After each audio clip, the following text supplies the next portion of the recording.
everybody. You are about to experience episode 100 of Late Night Q&A with ZodWriter. This will definitely be a great live stream. I want to quickly mention something on a personal note. There's a lot of hype surrounding part 2 of Rebel Moon, and with limited theatrical screenings happening now, expect spoiler-free reviews to be popping up all over the internet really soon. More importantly, Rebel Moon drops on Netflix Friday. For now though, kick back and enjoy this milestone on Zod's YouTube channel.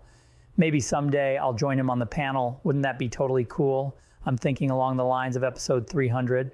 Last but not least, hashtag sell Snyderverse to Netflix, or my personal favorite variation, Snyderverse, sell it without any further delay. Let's get this thing started. Stay tuned.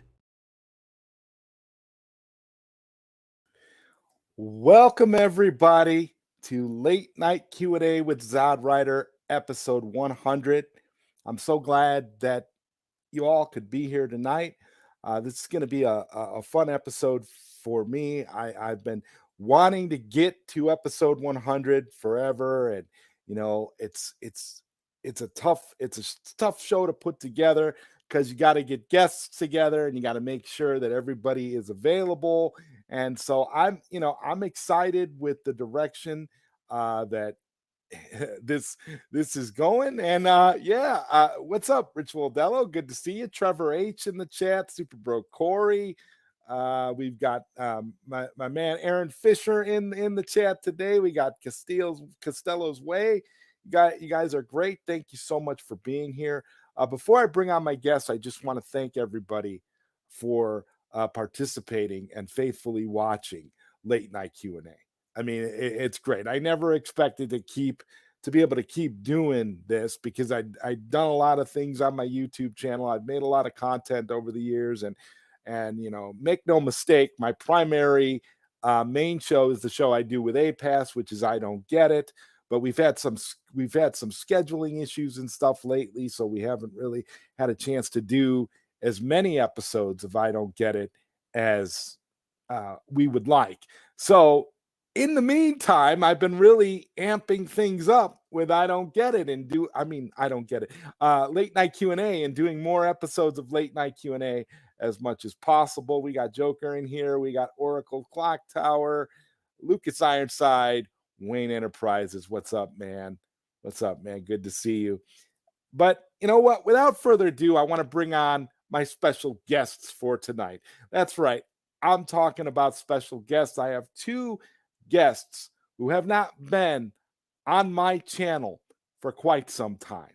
Okay, they were on my channel. I have interviewed them both separately for Late Night Q&A in the past, and it has been, I would say, God, it's been forever. Like I was in like the early digits of this show, and I felt that it would be appropriate to bring them on since it's been so long since we've had a chance to talk. And I don't know, maybe a lot of you guys who watch my channel maybe forgot who these guys were. I don't know. I would hope that you didn't. But you know what? With that, I'm going to bring them on. I'm talking about Trey from the Bat Channel. What's up? Super Bro Corey. What's up, gentlemen? How we doing tonight? Congrats on 100, man. That's cool. Guys, you guys being here for me for episode 100 just means the world to me, because I'm sitting here, I was going through a lot, and believe me, with episode 100, I was trying to find, the right balance and the right mix of individuals. And I just remember that you guys, okay, we've been friends forever. We've been friends for the longest time. I had you guys on Late Night Q&A. I mean, it was a long time ago. Episode 76. What's up? Episode 76, really? Yeah, that's when I was on. Yep. That was you when you were on by yourself. And then I had Trey on and I remember that night because that was the first time you'd ever came on as like a one-on-one panelist for anybody. Yeah. And you were like, nervous, I'll do it with you, Zod, but I'm really nervous. I don't, I remember that night. I just remember saying to myself, Super Bro, It's going to be great to have you on because this kind of show, and you guys know me when I do late night Oh Q&A, yeah. it's a very laid back environment. We just talk about whatever. And I think that's what's so special about your Q&A, Zod, is because like me being uncomfortable, we were, Trey is always to be on our shows. Like it's always been like Trey's show. And I've like always just been like, felt like I'm the supporting cast, the hero This support. one man, I would told say. him all the time And that it's our show, and he still does this. yeah, That's the thing. That's the thing. But I'm Trey, like, I'm not that interested. Trey, that's one of the things about it though. It's like I consider myself to be co-host of I Don't Mhm. Get It. I tell APAS all the time, APAS, this is your show. This is you. This is you. They want to see you. They don't care about me. I'm all over the place. I'm always on streams. I do a lot of stuff, but Mhm. this is like you're the main attraction of I Don't Get It. This is you. I mean, she even came up with the title. It was her idea. Oh, I didn't It know was that. her. That's It was cool. her idea, and we just brainstormed and came up with something, and something special. And it's just been a beautiful partnership. And like I said, for me, I'm of the mind that if schedule doesn't permit, it's like with you guys, you don't have to do a show every single week or even every single month. If you put out quality content, people will come back. People Mm. will be there to watch it. People will want to see it. And with Mhm. I Don't Get It, I've always tried to, stress that it's must see YouTube, because when her and I get together and we do that show, it is one of the most cohesive, topic ridden James Gunn hating shows that you've ever seen. And we do it so well, and we play off of each other so great. I wouldn't have it any other way. So I Mm. always tell her, she's like, well, with my schedule the way it is, I don't know if my availability is going to, make it possible for me to be able to do as many as we were doing and whatever. And I'm like, it's whatever your availability is. We'll do the show when Mm. we can do the show. I understand all about being busy. I understand all about work and everything getting in the way, and all personal life and all these things. And to me, it's just like when you can do it, you do the best possible show that you can. And that's what you guys do. I mean, you Mm. guys are you guys will put out your content when it's convenient, when you're able to do it, and you put out the best possible content you can. So Thank you. I try to make, and so I'm making that comparison because it just feels like it makes perfect sense. I Mm. mean, you guys do some amazing stuff, and I notice how you've kind of veered away from DC content. And Mm. that's one of the things that I really wanted to talk to you guys about live, because after all, you are the Bat Channel. And I've said before, I was talking to Bat Dan, who is lucky enough to be sitting in a movie theater watching That Zack Snyder's punk, right? Yeah. Rebel Moon Part Mm. 2. I mean, so shout out to Bat Dan, who's But going to see then, this on the replay, who's got his seat and is literally sitting there watching Zack Snyder's next epic. And I'm super excited. I'm so pumped, that he's gotten a chance to do this, twice now. He mm, did it with the last one. And I mean, just being able to yeah.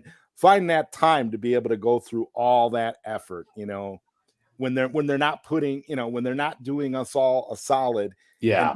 putting Rebel Moon in theaters widely so that we can all get a chance to see it. Mm. A lot of that is still Netflix is hated amongst the theater circuits, man. They're like the first streaming Mhm. service, so it's like, screw you guys, we're not letting you in theaters. When it was during COVID, some theaters, were desperate for content, so they allowed Army of the Dead. But now that things are starting to ramp up again, they've gone back to their old ways of being like, nope, screw you, Netflix. And it sucks because I think Netflix wants to do it. I've heard rumors out there that Netflix is actually looking into buying theaters that have, gone out of business Mhm. because of COVID and picking up and trying to, release their movies, because honestly, that's where they're going to get the immediate turn back with their money, they're to Mhm. Yeah, see how yeah. well they're doing. I mean, it takes time. With as great as Netflix is, it takes new subscribers, it takes building subscribers to really start to see the interest and the payback on their content. And yes, you got people like Zack Snyder who are just absolutely killing it with his Snyderverse, and doing amazing films and universes. He's giving them original IP, and it is bringing audiences, but it's still going to take time to see the returns on those, because they're just looking at viewership. They don't even have commercials right now. I mean, it's going to happen at Mm. some point apparently, but No, uh Netflix has commercials, but you have to. But it's if you're Netflix. The only way you'll see commercials okay, on Netflix is if you have the cheapest the possible cheapest tier. level. Okay, I guess The Sarah and I cheapest, have the the cheapest level, the cheapest level is commercials, and not okay. only is it commercials, guys. This is how greedy these streaming Yeah. services are becoming. Not only is it commercials, but certain movies are locked out if you have the cheapest tier, because Dang. they don't want commercials during their content. So Mm. if it's like certain movies or something, they don't want Yeah. commercials. So those movies have a lock and key element in the corner on the cheapest tier, and you cannot watch them unless you have one of the two above it. So the mid tier or the most expensive. And Yeah. Mm. it is unbelievable to me, because I sit there and say, yeah, but Netflix was all about, they were the studio that was all about, sharing your password is caring, sharing your password is Yeah. love, spreading the love, right? That was Netflix credo, right? Yeah. Yeah, where's the love, And now Trey? now all of What are a you sudden talking about? it's like a it's like a it's almost like a bitter divorce. Yeah. And they've just sort of endorsed the idea of, oh, we're not, we're all about profits, just like everyone else. It's more Mhm. about Mhm. profit than it is about customers.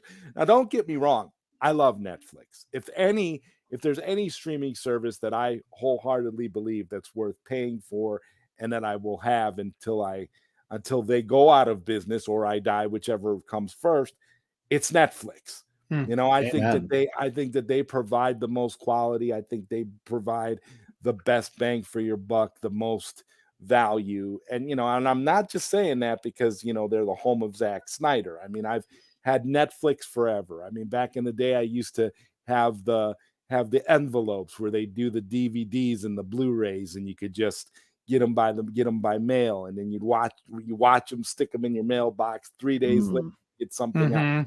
Mhm. It's to me, Netflix changed the game. They are at the top, and everybody else is scrounging just to catch them. Yeah. So Yeah. so how do you guys feel that the whole streaming environment is going? Do you want to start, Corey? I'll let you go first, Trey. I Kind of go mean, around circle.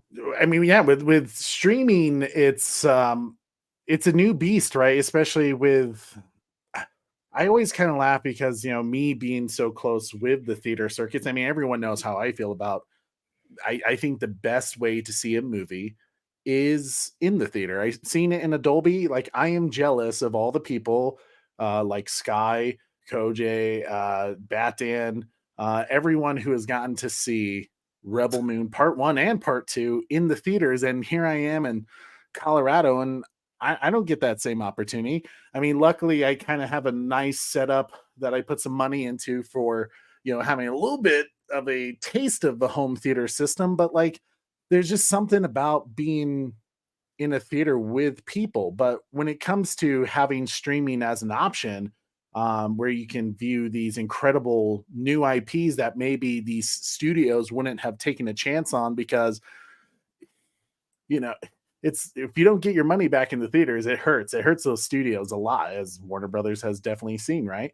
But like with these streaming, like just what Netflix has been able to do, and I really you could tell they're the big dogs on campus, right? Like everyone's like you said trying to catch up to them because they were the first. They were the ones that really took the leap and have coined the streaming service. And a lot of times you see a lot of companies who do realize they're the king of the hill, they take a step back and they kind of enjoy the moment. And Netflix hasn't really taken that approach. Netflix has always, I think, been really good about being engaged with their audience. But not only that, with social media, how many times have they listened in on what's going on? Like the whole hashtag save Lucifer TV show that was on Fox that they dropped, and they dropped it at like one of the most crazy finales ever. And there was a big, please save, Lucifer, bring it back on Fox. Manifest. And Netflix picked it up, and guess what? It was one of the biggest Netflix shows ever for a while until I think Stranger Things took it over. So it's just like one of those things where Netflix has been able, like, what's the show that you really liked, Corey? Manifest. Yeah. They're saving these shows left and right that has an audience that really wants to complete these stories. So people have gained to appreciate Netflix on a whole nother level, because in a way, it used to be if a show got canceled, it was done. It's not coming back, But with Netflix, they're able to say, because they're not withheld to any of these studios, they have the money, interestingly enough, for anyone that says they don't have the money, they're able to go in and be like, yeah, we'll buy your IP, license it out to us. And look at them, in a lot of ways, they make some of the studios look bad, because when the gloves come off with some of these content makers, these showrunners, and they're able to have kind of the freedom and the liberties they do on Netflix, all of a sudden people really start to dig their shows. And I think that allows people like Zack Snyder, who are known to be very controversial, right, with their movies, and especially when it comes to the studios, they're kind of like, dude, take it back. Like we can't see our characters do this. Like, oh my God, that's way too intense. That's too violent. And all of a sudden, you see Zach over here on Army of the Dead, brand new IP, and it does what it does over there, huge hit, and to where they're like, spin off whatever you want, dude. To what else you got for us? Like, well, I have the sci-fi space opera fantasy that I've made in college that I would love to do. Cool, 2 movies. There you go.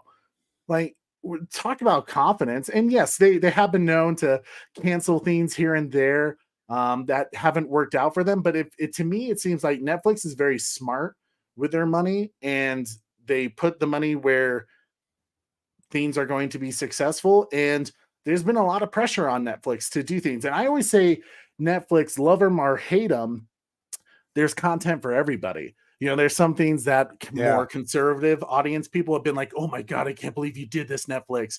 And there's been other stuff that liberals have been like, oh my God, how could you have Dave Chappelle on your streaming service and do all these comedy skits? And you know what I love? I love that Netflix's attitude is, it's content, like, deal with it. Like, if you don't want to watch it, there's something else for you. Go watch it. Like, but did you see how well Dave Chappelle's streaming show did? Huge numbers. That's a great example. Chappelle is a great example, and he's another one. He comes out and he just tells it like it is. Yeah, you got to love the guy. And honestly, dude, it's like I look at it that way too, because here's the thing: art is art, and sometimes people don't realize that you're from a content perspective. If you're going to be unbiased and you're going to just put stuff out there, knowing you're going to have an audience. I mean, I remember it was a couple years back when Netflix got into all that hot water over the controversy for that little French movie Cuties, right?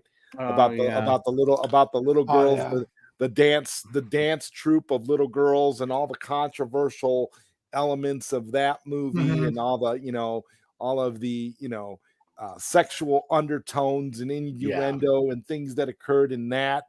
And I always thought, I said, and I remember, like, the director, she was getting I'm going to emphasize this. It was a female director, okay, for Cuties. She was getting all this heat for the film, but it's a foreign film. So it was in I believe she comes from France, I think it was. She's a French director, and she did the film, and in France the film is not considered controversial at all. It's more because they have different sensibilities over there. They're a lot less they're a lot less uptight about things. They have a lot more, they're more about freedom of expression. They're more about freedom of expression, I think, than anywhere else. So you kind of get, but the thing that stuck out to me was, if you look at the poster art for this movie, for the way the movie was released in North America versus the way the movie was promoted in its home country where it comes from, you get a very different dynamic. The problem is the way the movie was advertised in the United States. It was advertised as a way to trigger people. It was advertised as a way to be a hot button film. It was no such thing as bad publicity, right? Right. It was advertised to be, and so they had these little girls being all sexualized and being utilized in that manner versus the original artwork or cover art for the thumb, like the equivalent of the thumbnail, the way it was being advertised in its home country where it came from. It had a more wholesome, more like family kind of dynamic, and it had a more it was basically more of what the filmmaker intended it for it to be. Okay, I'm not saying that those controversial elements aren't there, but what I'm saying is, though, that controversy was played up in America specifically because that would drum up hype, like you said, either positively or negatively, to get people talking and to get people hyped up and to get people outraged and to get people going and going and going. And I remember when this happened, how Netflix stood behind the filmmaker. And that's one thing I'll always applaud Netflix for, standing behind the filmmaker, regardless of the content. If you stand behind the filmmaker, you show that you're business first, you care about your customers, you want to create something for everybody, regardless of what your stance is on the content itself. Because like you said, Trey, if you don't want to watch the content, you don't have to watch the content. If you don't, there's something for everybody. But I remember there was a time period when that movie was first released where that was all anybody was talking about. Yeah. It was literally on every website. It was literally all over social media. You had the people that hated it. And honestly, more people were hating on it than defending it, for sure. But at the same time, it's like it didn't matter, because all it was doing was drumming up hype for Netflix. All it was doing was getting people talking, keeping people talking. It's like with Zack Snyder. All these people hate Zack Snyder. They hate his movies. They hate him. They hate his fan base. And they love to hate him to the point where they're tweeting about it constantly. They're on social media. They're making videos about it. And here's the thing. If you keep doing that, all you're doing is bringing more attention to Zack Snyder. And I don't think haters realize this. Like that. If you wanted, like, for example, you wanted the cutie controversy to go away, it eventually went away when people stopped talking about it. It's no longer in the public perception. We have, as human beings, we have very, very short memories. Okay. People can't remember what they had for dinner 3 days ago, let alone, some stupid movie that, was controversial, a couple of years back, it's like nobody cares. Like our news cycle moves so quickly, and our culture, movies and TV shows and directors and stuff are constantly moving in and out of frame. But Zack Snyder, he's a constant, and he's a constant because the haters can't let it go. Yeah. Well, and the fact that Netflix has embraced it, like they know the trolls are out there. So what did they do? He's the first director to get a profile icon on Netflix. He's the one they're constantly boasting on, social media in every way possible. And, Pape Snyder, I mean, they just love it because, like you said, Zod, everyone's talking about him. And if the more they talk about him, the more engagement they get, the more people they get curious, because the truth is there's the haters, there's the lovers, and then there's the general audience people who they honestly probably can't even remember what was said about Zack Snyder or any of his content, but all they hear is, man, everyone's talking about this movie. What do you think? Should I check it out? And then they check it out because they hear everyone talking about it, and everyone wants to feel a part of the gang, to be part of what is hot, what is hip right now. So they're talking about it. Was just like hell, like any TV show that you love. For us, I remember the big peak days of The Walking Dead. Every Sunday, man, the next Monday, everyone was like, dude, did you see what happened on The Walking Dead? It was insane. It was like one of the most talked about shows of all time on social media. And like some people who weren't even watching that show were kind of like listening and going like, oh shit, yeah, I need to check this out. Everyone's talking about it. And that's all it takes. It could be the show's trash, but the general audience doesn't really hear that. They just hear everyone keeps talking about Zack Snyder. What's going on? Oh, Rebel Moon. Well, let me check this out, and that's why Netflix is excited to give him his part 2, to give him his director's cuts, to give him whatever else he wants. They're talking spin-offs, they're talking comics, they're talking video games. Netflix is so all in, and it's because they trust what Zach is doing. They trust a lot of people what they're doing, just like the Avatar Airbender. There was so much pressure on that show because of how horrible the movie went, and all the fans were like, please don't screw this up. And then look at them. That show was so hot that they're like, you get season 2, you get season 3. Like, what else you want? Spinoff? Cool. We'll look into it.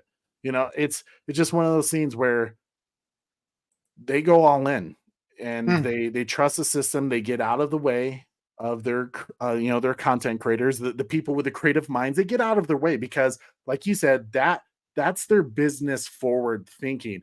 They know, and this is what a lot of big studios forget. They forget that the audience is not just their external customers, it's their internal customers. And meaning all the actors, the performers, the creators out there who want to make IP. And if no one wants to work for you, how the hell are you going to make good content? If you're constantly badgering your team and going like, no, do it this way. We don't know. We don't understand what that means. Oh, why is Superman living in Kansas? Shouldn't he be growing up in Chicago? Like, what's that? And when is Krypton coming back? Like asking stupid questions like that because they're businessmen and they don't know what the hell they're talking about. Exactly. To the point where no one wants to work for you. People are telling to stay away from you. People are leaving your studio. You got Christopher Nolan, who said goodbye, the biggest director of this generation, saying, I'm done with your bullshit. I'm going over to Universal. And look what he did with Oppenheimer.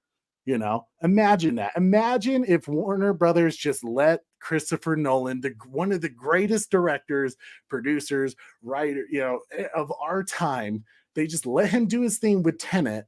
But no, they got in the way. They did something that he advised them not to do. And he went over and made Oppenheimer the biggest film, an insane record-breaking movie. And when you think freaking Warner Brothers could have had $2 billion movies, Barbie and Oppenheimer, they could have had that. But did they do that? No, let's us not forget that Barbie, they didn't believe in Barbie either. True. They didn't believe in Barbie, and Barbie checked all the boxes with the agenda folks. It checked all the boxes. Everybody was, I mean, they had everything, they got everything that they wanted, and they still didn't believe in it. They didn't believe in it, so they didn't get the lion's share of the profits for that movie. APAS and I, spent a lot of time talking about that movie. And I honestly can tell you that if, you I believe it was Margot Robbie who made like the ultimate pitch for that movie, and the studio laughed at her at first. So I'm gonna just say it this way, and not only concur with you, Trey, but studio executives are idiots. Plain and simple. They don't know anything. And this is the thing about it, guys. They know that they're idiots. Okay. They don't and they don't pretend to not be idiots. The examples you gave that, Zack Snyder gave about Superman, about, oh, shouldn't he be growing up in Chicago? When is Krypton coming back? All of these things, it's like you would know if you had even a passing interest in any of this stuff. Yeah. And you would think that business executives, if movies and this kind of stuff is your bread and butter, you would at least take an interest and get to know some of the content. Yeah. And know your audience. Listen to your audience. Like they're giving you feedback. Right. I mean, to me, it's one of those things where, well, hell, even the Joker film that Todd Phillips did, they said no to that so many times. And surprisingly, one day they were just like, okay, we'll give you a shot. We're not really sure about it. So we're going to give you a little bit of a lower budget, and I don't know. We'll see how it goes. $1 billion movie, an insane R-rated film that just blew up out of nowhere. Like no one was really expecting it to be that much of a hit. And it was can Warner Brothers really take credit for that when Todd Phillips has been kind of vocal about, they were really not into it and they didn't like it all the way through. And if Warner Brothers would have gotten their way, I mean, they were kind of desperate for some content at that time, so they just decided to go with it. But it's just one of those scenes where you don't hear anyone having that issue over at Netflix, which is why they're top dog, because everyone who works over at Netflix has a damn good time. You often hear directors say, "I can't believe they let me do that." And it's because of their experience. Because it's not about ideologies. It's not about agendas. It's about business. It's about what's going to make them money. Okay. Exactly. Am I gonna, if I keep stifling my filmmakers the way Warner Brothers always does, I'm not going to have much of a foundation. Yeah. I'm gonna put this idiot James Gunn in charge of DC Studios because nobody wants the job, because nobody wants to pander to agendas or stupid people. And here's the thing: if James Gunn is, the type of audience that man is going for with his content is not the grander DC audience. It's not the majority. If anything, the Zack Snyder fandom is the majority for DC at this point, if you ask me. They've proven that in the box office. There's more hype for anything Zack Snyder puts out, and there is next to no hype whatsoever for James Gunn. That's why you have so many trolls and vocal scumbags for James Gunn, because they know that they don't have a fan base. They know that they don't have enough of a draw to make James Gunn's DCU a success. And so you put that guy in charge, that had to be the most brain dead thing they could have done. Not only are you alienating the DC audience, but the mainstream audience doesn't care all that much for James Gunn either. And if you're expecting the Marvel audience to follow James Gunn over to DC, I got a bridge in Brooklyn I can sell you. Because here's the thing. The funny part about that is that James Gunn, his fan base is very niche, and they're like him. They're into like the weird, it's the weird, creepy, you know, you know, eccentric kind of crap that James Gunn does. The old trauma type stuff that James Gunn was known for back in the day. That's what they're into. The Marvel crowd only follows James Gunn because of his Marvel work. And when James Gunn is doing Marvel work, he's on a leash. He's under Kevin Feige. He's under the Marvel infrastructure, and he has to work within the confines of Marvel. Okay. So James Gunn, on his own is not a big enough draw. And I think everybody knows this. Even James Gunn's fans know that James Gunn isn't a draw. James Gunn is about as big of a draw as, let's say, some random indie filmmaker. That's about as big of a draw as he is. He does not have, I would say, and I'm being completely, generous here. I would be surprised if the guy has more than like 3,000 genuine fans, like people that are like genuine diehards that will follow this man for every project that he does. He has nothing. He has no hype. And when he destroys Superman, he's going to be even more hated. Yeah. But you'll still have those gun lovers just praising him left and right, Yeah. I was on a show recently, and I see who's it? Trevor H. Hashtag let Super Bro Corey talk. I'm sorry. In that case, Corey, go ahead. Do you think? I guess I would just to add on to like the Netflix side of things of what you guys were talking about. I think Netflix is playing a lot of different angles right. It might be a little controversial, like you guys mentioned, they're making content that's for everyone, people of all sides, and it's getting people talking. There's stuff that I don't like that Netflix does, and people get talking about it, and then I watch it just so I can complain about it. It's just one of those things that it happens, and vice versa. Same thing for everything. But I think the thing that Netflix is doing well is they know what they want. They know they want streamers. They want more streamers, so that's why they're cutting back on the sharing of passwords and such like that. They want to get into movie theaters, and they need that rewatchability content. And I think that's something that all three aspects that they're doing well right now. So they're snagging content that has that replay value. The different shows and items that they're bringing on. They're saving shows that have a good fan base that that people want to see a finish to. They're bringing back old childhood shows that we used to watch when we were kids, and there's rewatchability for that as a subscriber. But then now they're also snagging directors that are making theater level quality value movies and such like that, like moving Zack Snyder, pushing Zack Snyder aside. I loved The Atom Project. That's one of my favorite movies ever. That's so good, dude. It was a fantastic movie, dude. And I would have loved to have seen that in the movie theaters. And, Zack Snyder, The Rebel Moon and Army of the Dead. Trey got me to go to a movie theater I never would have gone to go see that movie. The Rebel Moons, I would have loved to have seen that in theaters as well. So they're acquiring directors that are producing movie theater level quality movies. And I think that's how they're going to work their way in.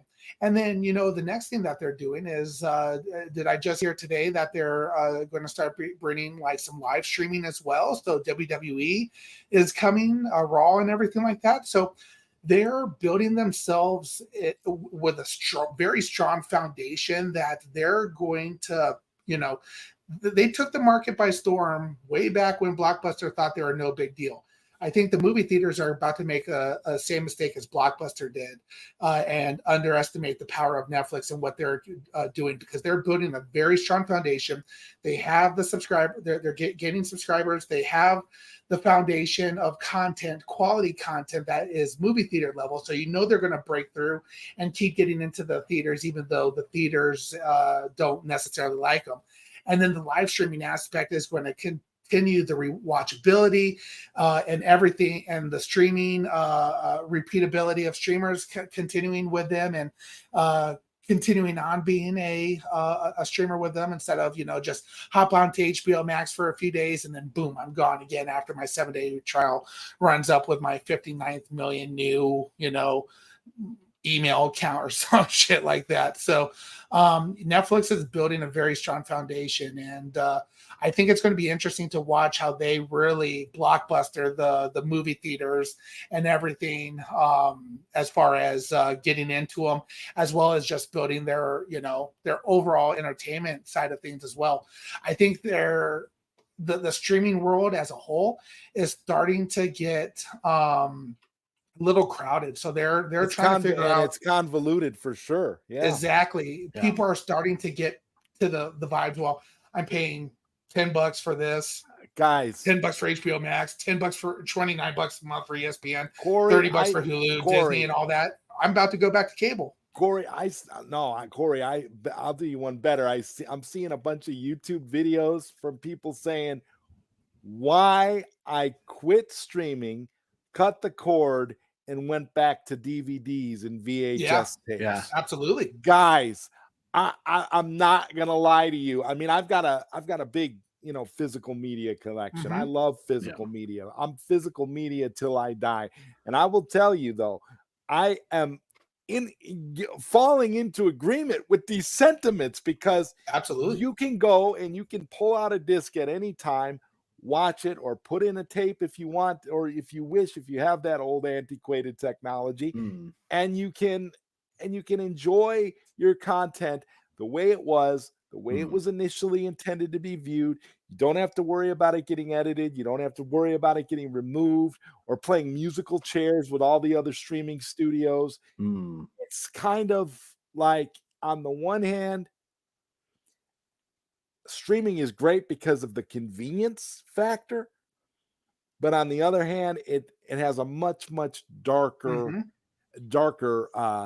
purpose, and that is to allow the studios to take control of the content and drip it out to us.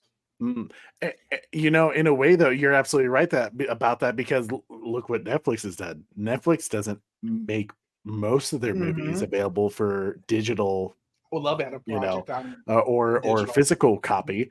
You can't buy Army of the Dead for Vudu or Fandango. You could buy a great bootleg Blu-ray copy of Army of the Dead. Yeah. See, and that's one thing that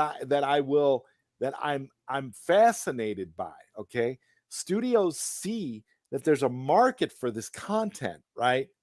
And they don't make it available physically for those of us that want to have physical copies of the things that we love. Yeah, they don't do that. But what they do is they open the door for classy bootlegs to get released. And what fascinates me is a lot of these bootlegs that are coming out now are as good as, say, like a physical release.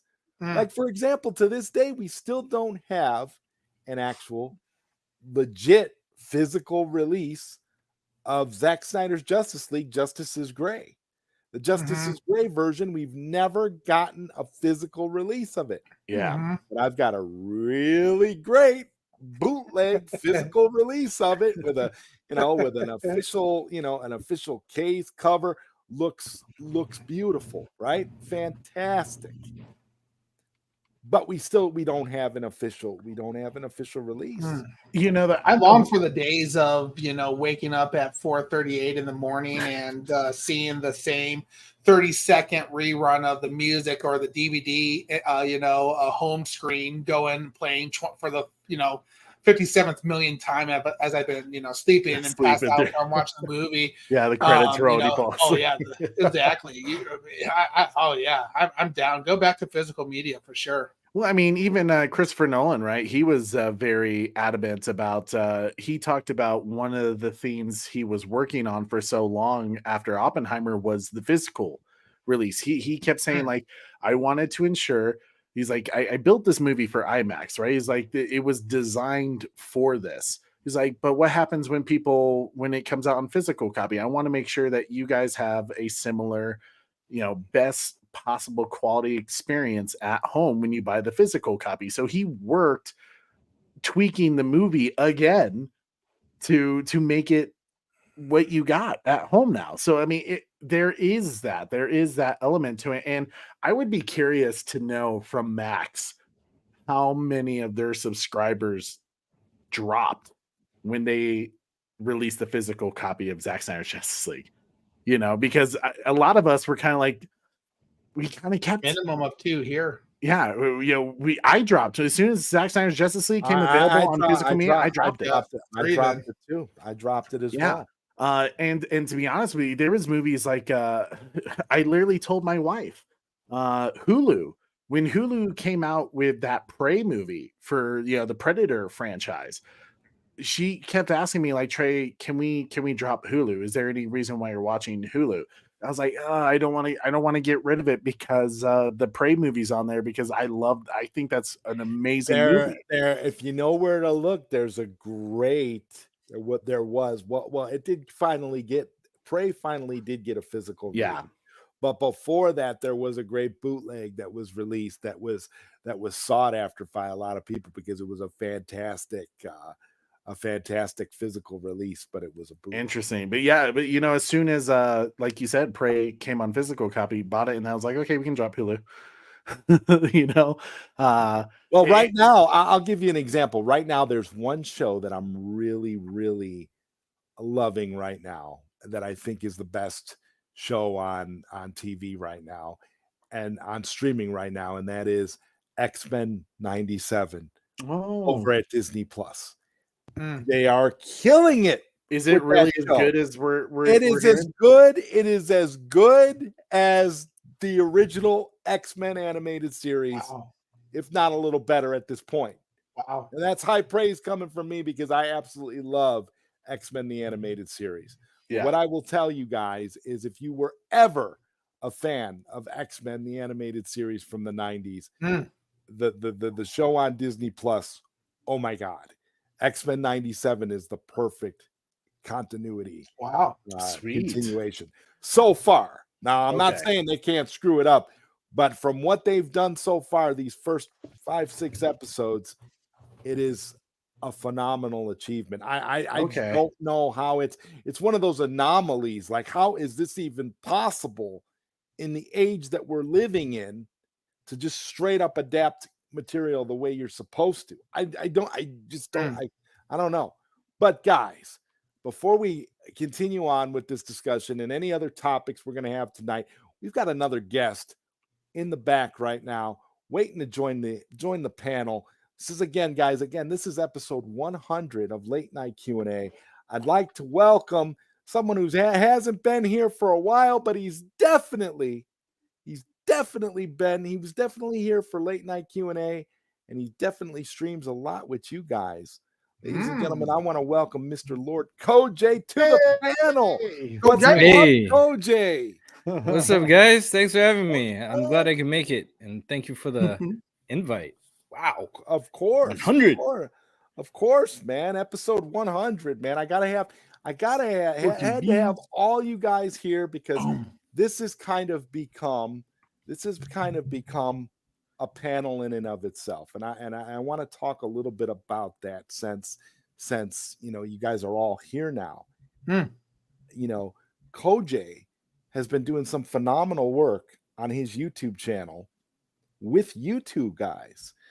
And he's been doing a series called co-watch parties, right? And he's bringing in, and he's literally been doing all of these different types of movies from all around the world, all types of cinema. Getting there. Like tying, like basically building your guys' palette for other types of films, right? Films that you ordinarily would never watch, just like, Bat Dan with Blood and Honey, right? But on this level, I got to give Koj a lot of credit because a lot of the films that he's bringing over and in exposing you guys to are phenomenal films. And absolutely. I know because Koj and I, we've hung out and watched a lot of great films before where he has a very, I would say that Koj has a very diverse taste in film. And Absolutely. it's Thank very you. nice to see, that being filtered over to you guys, that maybe not saying that you guys don't have good taste in film, but just expanding your horizons on that level. And Koj, I wanted to kind of get your take and wanted to know if you could kind of talk a little bit about that, about your Koj's co-watch parties, and what was your inspiration behind it, and what's and why it's happening, and I mean, tell us a little bit about it, man. If you don't mind. Well, it's something I always kind of wanted to do. Add commentary with movies, but I didn't know how to do it and put it with my channel. It wasn't until like I think honestly getting inspiration from working with the Bat Channel. You guys have invited me for some wonderful watch parties, even once like I keep praising Little Giants because for some reason my growing up or whatever, I didn't see that film. It escaped my opportunity to see it when it was popping. And then it was great to kind of time travel and see something that's really special to them, because then it's like, you say I'm bringing stuff that people aren't really familiar with. It's the way I see it, it's like we have this huge wine collection, because I queued in when you guys were talking about physical media. I'm like, I'm physical media all the way. So when we do these watch parties, it's a great way to interact and share with other people who have seen it or haven't seen it and might like it as much as what they usually like. And then we have a great time, and there's this bonding where we can kind of expand our palette, but also expand our appreciation for each other and cinema itself, or even TV series. So it's just something I feel like I'll bring some specific selections from my huge list of this Coterian collection, as you called it last time. Yes, You're good with the names, dog. I was like, dang. love that. Oh See, my God. I could. Oh yeah, Trey, you weren't there. Dang it. I could come up with stuff, and I'm like, Coterian just kind of just kind of fits this whole motif, and I'm like, because I'm loving all of that. I'm loving the way, this kind of stuff. These kind of. I mean, that's what I try to do on Q&A. I try to bring people together, and for me, seeing that and seeing how great that's working out with, you, Koj, and the Bat Channel. And I was excited, when you offered, me to be a part of it too, because to me, it's a lot of fun. And especially with you guys, we always have a great time together. It's always nice to hang out. And, you guys are not only, taking part in this when it comes to movies, but you've been really delving into Super Sentai as well, and the kaiju stuff with the Godzilla. Now I want to talk a little bit about this too, because guys, I've said it before and I'm going to say it again here. I think the Bat Channel needs to be rebranded. I know you guys are Batman fans, Superman, whatever. Reality is more of your content is devoted to now kaiju type stuff, monster movies, Godzilla, things of that nature. You're more all encompassing. You're not just Bat Channel anymore. You're not just one particular thing. You guys delve into the Star Wars stuff too. So I kind of feel like you should probably become Battalion. That should be your channel name, because you guys are a lot of different things. You guys are all encompassing, and Bat Channel was fine when you were just focusing mainly on DC stuff. But since we know the path that Warner Bros.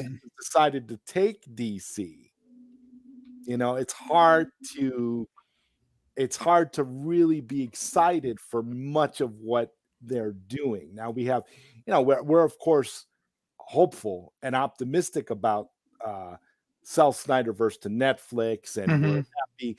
We kind of, and yeah, we look at the other DC stuff, but when it comes to, DC in general right now as a brand, under James Gunn, let's be honest, Yeah.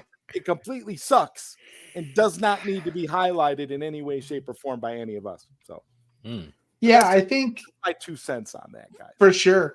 You don't have to agree with me. You don't have to take my advice, but yeah, Yeah, I'll answer this one for Trey. I think there has been, like some talks and stuff like that about that as well. A lot of us has a a dry, like, obviously, with the way DC's acting right now, we don't have a lot of joy talking about it. And Trey and I don't like to be negative all the time.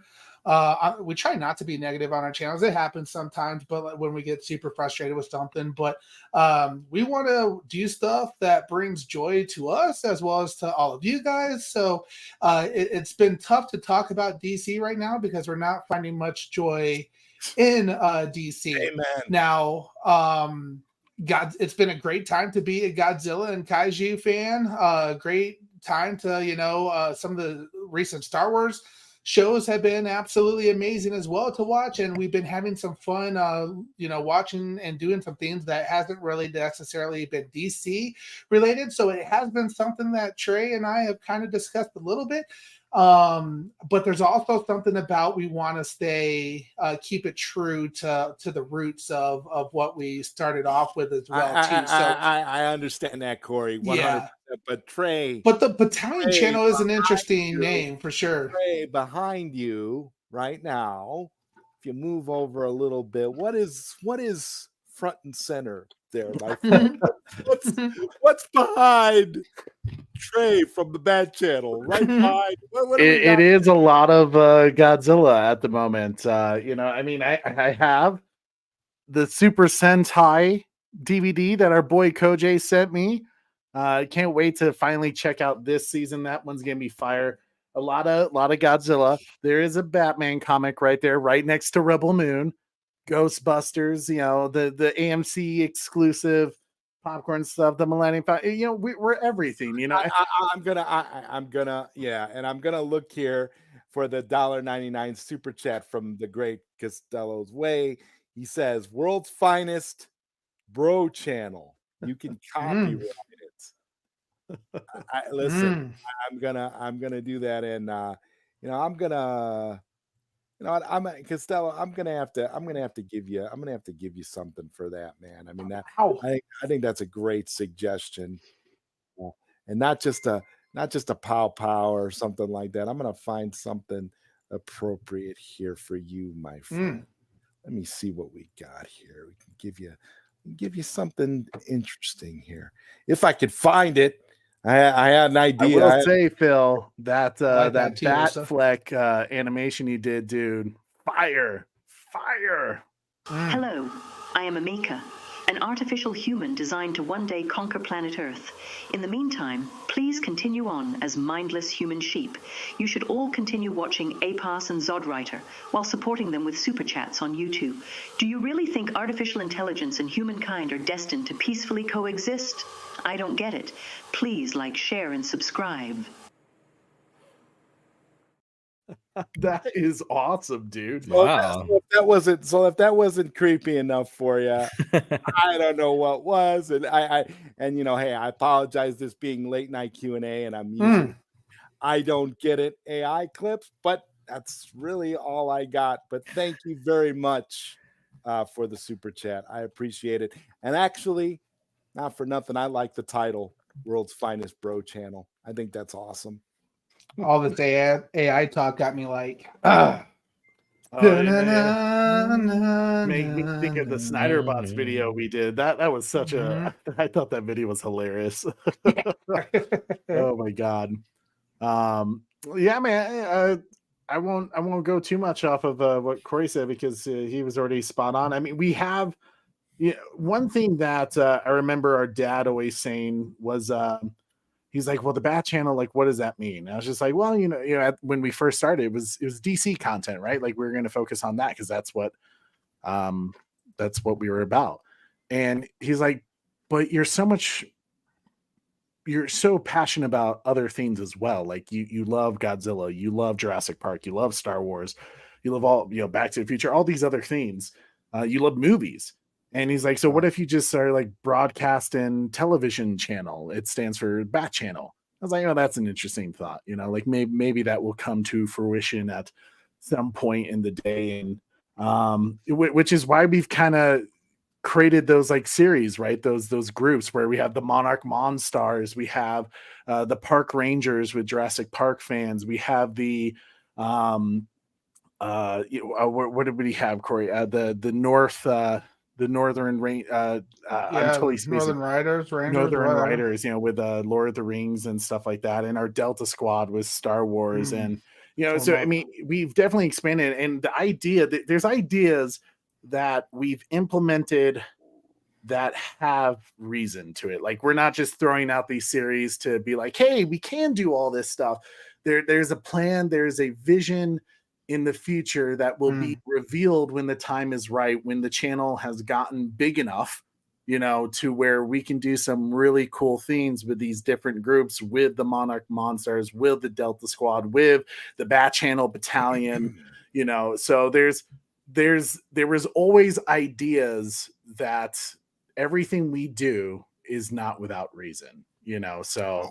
I totally get that. And I did not expect you to take any of my suggestions seriously. But it's cool. I dig it, because we listen to that, with like the battalion, that makes sense, right? Like that's a dope ass name. And you know how long it took me to like, Corey and I had spent, I don't know how many text messages of like, dude, like what we need to come up with a group name for our audience, for like something that they can rally behind, that they'd be like, yeah, that's freaking badass. This is who we are. And we kept like throwing around ideas and nothing just like felt right. Everything felt like forced. And then I don't know, I think I was watching like a military movie or something. I don't even can't remember. And I just heard the word battalion and it was just like, battalion, like that's who we are. We are the battalion. And I was like, it was so funny. Like the moment I tweeted, I was just like, we are the Bat Channel Battalion. And and our community started going crazy for it. All of a sudden, it was like the next week, the Blue Beetle movie started calling their community the battalion. I was like, what the hell? People are gonna be like, I stole this, the Blue Beetle. All I gotta say, I had no idea about that. All I gotta say about that is what community? I mean, are you kidding? It didn't last long. Nobody went to see that steaming pile of earth. Nobody went to see it. Nobody. And we have no one but James Gunn to thank for that. and I'm gonna ask you, Koj, what's been the greatest aspect of regularly streaming with the great Trey and Corey? What's been the standout aspect of it for you, my friend? Tell me how awesome I am, Koj. Be honest. Talk about how shitty we are. Where's this list of awesomeness? He's like, here's my list of complaints. Corey talks too much. Corey's the biggest piece of Trey interrupts Corey, and then Corey. No, I'm just kidding. No. Honestly, the greatest thing I like about you guys, especially the time when we did start collabing more, and we actually grew strong as friends, was I felt another place of comfort where I could be unlimitedly and unapologetically freely myself and express what I love the best, with fellow companions who enjoy what we like in the same fashion. And it's just been blossoming greatly. And I have taken, a lot of learning notes from being on you guys' channel. The production value really inspired me to up my game. And you guys just kind of made me better from what I always wanted to do. So I thank you guys, Trey and Super Bro. Honestly, seriously, that's been the best gift, because I just need a little support with an idea, and you guys help fine tune it. That's the best thing. because now I got a whole list. And I'm always wondering if it's like Fresh Prince of Bel-Air. I'm in you guys' house and I'm Jazz. One day they're gonna toss me out and fall out. But that day hasn't come yet, and I'm thankful for that. So I really appreciate you guys, especially going forward with our stuff. That's the true, honest answer to that one. That's awesome, man. That means a dog. lot that you say that. It's weird sometimes, because you kind of. We always try to say like who we are on, some people play characters when you're on YouTube or like when you're on any type of content creating, they feel like they have to be something else. And like, is Trey a different character when he's on YouTube versus what he is in real life? Well, I mean, when I'm at my day job, yeah, I'm a little more serious and I'm more down to business than chill, but what you guys see here is what you get, with Super Bro, with us, Corey busts my balls on the live stream, I mess with him on a live I don't stream. do that in the real life. I make it. He's the sweetest guy in the world. He's never done anything to embarrass me. But like, with like, you just feel with certain people that like, man, they what you see is what you get. It's like with you, Zod, it's with you, Koj, and like Batan, who we had the opportunity to actually meet, and so have you, Zod. Like, what you see is what you get, and so that was like one of the most surreal moments meeting Batan, in Illinois for a wedding, and just like, hey, dude, let's hang out one night, and you never know what it's going to be like meeting someone that you've just talked through here, and all of a sudden you're like, we're the same people. We're these same chill people, and you can immediately feel the chemistry and the positivity, especially like with what, like you said, DC is just not something people, we don't really want to talk about. And it seems that the rest of us don't really want to talk about it. So you find the things that you guys do enjoy. And funny enough, the things that you say you start to enjoy, you start to realize the same friends that you're hanging out with on YouTube are like, dude, I like that too.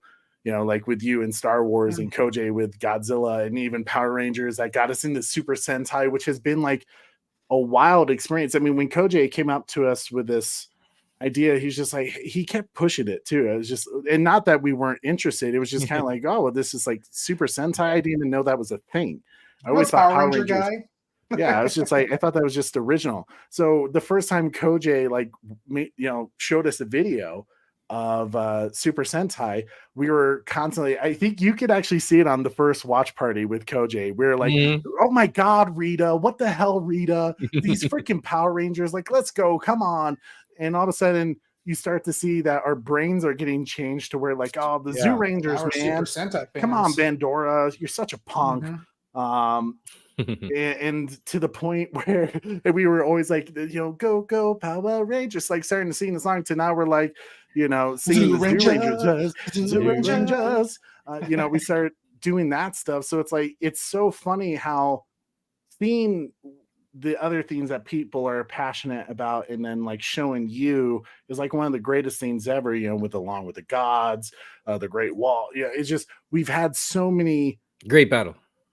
Thank you. Sorry. With the Great Battle and like, and some of the ones that Corey has gotten to watch that I'm jealous of. I'm having encores. Yeah. It's just been, this is the cool part, hanging out with you guys, hanging out with friends, getting to know the things that they love, that, inspired or entertains them, and finding the joy in it as well. These watch parties are getting a theatrical experience. You're reacting with friends, family, and people in the audience. And it's been a blessing to hang out with our boy Koj, who's just he's a real one, man. He just like you, Zod, and even a few other people that we've hung out with, you have a real friendship when like people check up on you, like, because you mentioned earlier, we didn't, there's times when we would be months without doing a show.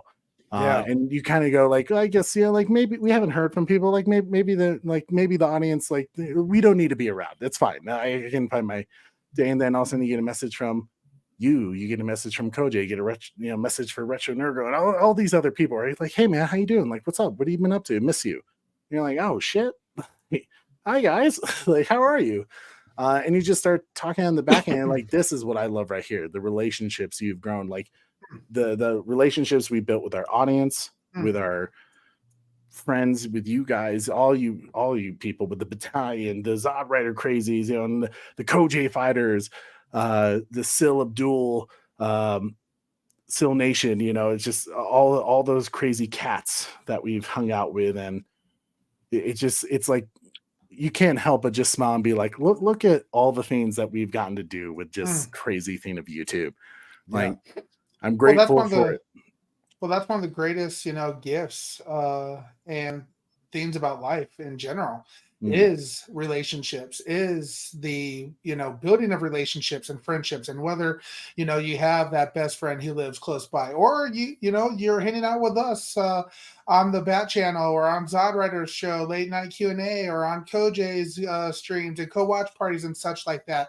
Doesn't matter where relationships can be built anywhere. And that's what life's all about, having those, connections and relating to people and, having a good time. We all wouldn't, like if I was POS, like we wouldn't be doing shows together, like if we didn't like each other, we wouldn't be doing shows with each other. I'm still looking for a new co-host, by the way, because I guess there's a co-host spot available on the Bat Channel. It's probably going to get renamed too, I guess. So, Corey, can I sign you up permanently for my? There we go, Koji. Absolutely. No, but like that's what it's all about. It's like building relationships with the battalion, with you ZodWriter, with you Koj. Like we text each other outside of the streams. We plenty of times we're here hours after a stream just still chatting several with each other. hours after. I remember, I'll never forget Blood and Honey several hours after. To the point where even Bat Dan's like, guys, I gotta freaking go. Yeah, Bat Dan left his own stream and That's created a stream side. Left us to our own devices, and that was fun. That was like the after party, which I'm sure we'll have one of those tonight. But I wanna those are fun. I wanna talk about something here that has been making the rounds lately since Henry Cavill, just had a new movie come out. A lot of people have seen it. A lot of people are buzzing about it, and I think it's great to see Henry Cavill, our Superman, finally getting his just due. Wouldn't you say, guys? I mean, isn't he? He's due for a win. He's due for something that that's.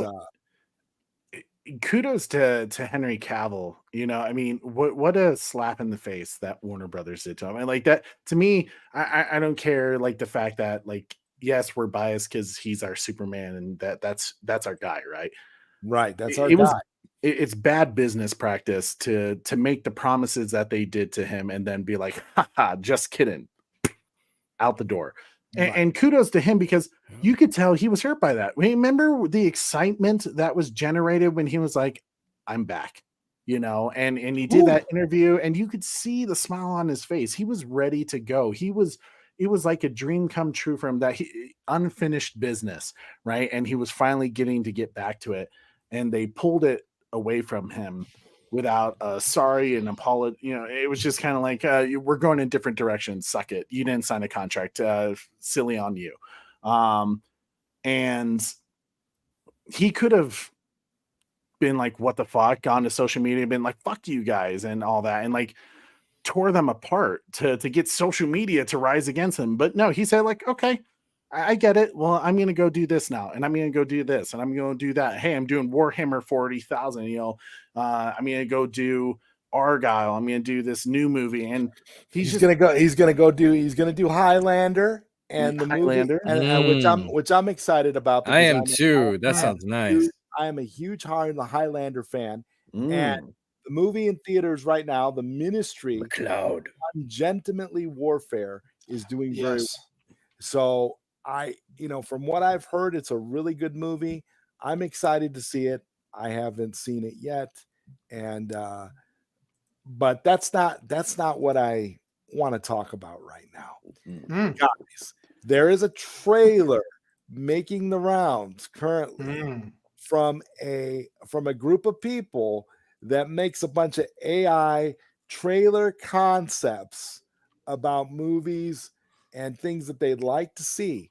And this current thing I'm about to mention right now, okay, is just incredible because it shows just how popular Henry Cavill is. It shows how big he is. It shows the appetite for Henry Cavill in quality films, not just putting Henry Cavill in crappy movies. I want to give a shout out to KH Studio on YouTube. They've been putting out some great stuff. And I think because this is AI, we can go ahead and show this. So what I'm going to do, guys, ladies and gentlemen, I'm going to show this to you. And then as a panel, the four of us are going to discuss it with you in the chat, with all of you that are still here. I'm thankful that that some of you guys are still in the chat. But this is a good one. This is a big topic because I think this is a discussion that needs to be had. But ladies and gentlemen, here it is, courtesy of KH Studio. Check it out, guys. Henry Cavill.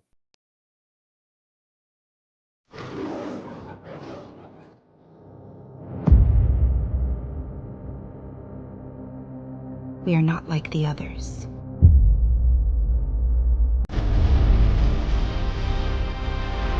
I just want to remind you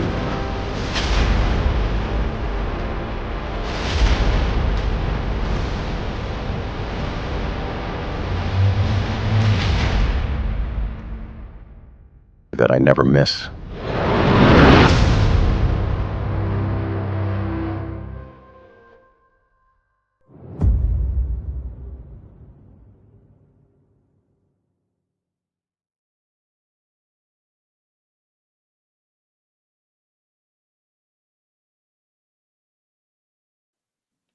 Wow. Okay, guys. Wow. Now, Henry Cavill as James Bond. The debate is continuing to rage. And that AI trailer is just a taste. And the reason I wanted to talk about this is because not only does Henry Cavill belong in that role, but AI is changing everything. If we can look at that trailer and we can be excited and pumped just from that little bit of trailer, imagine how things are going to be in a very, very short time where we will literally be able to prompt AI to give us the movies we want to see on demand with no need for a studio, with no need for actors themselves, with no need for any type of studio or anything like that, just simply the creativity of your human mind. What can your human mind conjure up, right? Your human mind can conjure up some great plots. You've had some great stories in your head that you'd love to see turned into a movie. You'd love to be able to actualize and show it to people. And now we're getting to a point where dreams are literally going to be able to become reality because of this technology, where you are literally going to be able to dream up something in your head, prompt it out, and have it physically produced, right? Digitally produced right there for you to consume and share with people you know. And I want to know, what do you think? What do you think? I mean, this trailer, guys, is a good example of just a little tease of what, of the kind of thing we can expect. This is showing you how far we're coming. This is where it is right now, okay? But in a very, very short time, it's going to be, way, way, way, way, way more advanced and way bigger. So Scary. it is scary, but I just want to know. First of all, we'll start with you, Koj, since you were the last to arrive. Oh, What did you think of the trailer? And what do you think about the future of content creation utilizing AI as a tool? okay. Wow, two good questions. So I think the trailer was great. That looked nice. I like seeing him as Bond. I think he's a great choice for that. More than who was the other one? Tom Hiddle, Loki actor. I heard he Oh, was Oh yeah, I had heard an him idea to and be as. the guy who's playing Craven was also Mm, named as a mm. finalist. Yeah, but I think Cavill would be great because he feels like a really good mix between that big tough guy look that Daniel Craig brings, but he has more that clean, sharper Pierce Brosnan, Timothy Dalton look too. mm. And I thought man, that trailer was cool. I've never seen that before. That trailer was nice. It really gave the depiction, like, yeah, you could see him as Bond. The only thing is, like, where's the English accent? He could, if they did the English accent, I think it would be pretty close to Right, perfect. they didn't use they didn't use the right AI program for the voices Oh, is clearly that how? because Okay, they obviously sampled like Henry Man from Cavill's Uncle voice and other stuff. from other stuff, not where he was actually speaking in his accent, which they should have used. That's a good criticism. And Mm. I I agree wholeheartedly with everything you just said, Koj. Yeah, so I think it's a great selling point. So yeah, if Warner Brothers dropped the ball with him being a franchise iconic character with Superman, James Bond is a good. I want to That's just perfect, man. briefly address this here from Marco Man TV. Hey, Marco Man. He says, I've mentioned it on Twitter, but I feel that we shouldn't use AI art in order to support what we stand for. Not to Mm, mention that a Justice League 2 fan trailer consists of mostly characters standing still. Here's the thing, Marco. I think everything has its place. Okay. And whether we like it or not, okay, AI is going to permeate every aspect of our lives. There is no going back. The genie is out of the bottle. And here's the thing: uh, I don't. I feel like you're what you're talking about. What you're talking about is fairly, what you're talking about is fairly old, and the progress that is being made on a daily basis. I don't know if you uh, examples, and I can't think of the name of the program right now. Oh yeah, Sora.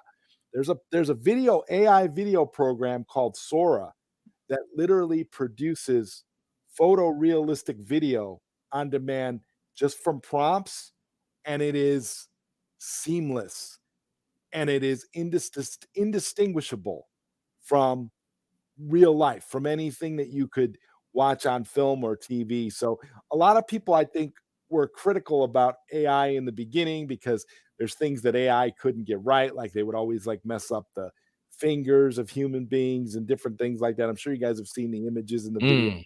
of that kind of stuff, but it's getting to the point where it's going to be indistinguishable from anything we watch on TV, anything we see in the movies, anything that we can make ourselves. It's a scary time for so many different reasons, but I think we're going to have to get out of the mindset that AI is all bad, and we're going to have to Mm. look at the benefits, and we're going to, like everything else in this world that we live in, we're going to have to take the good with the bad, and we're going to have to learn to adapt.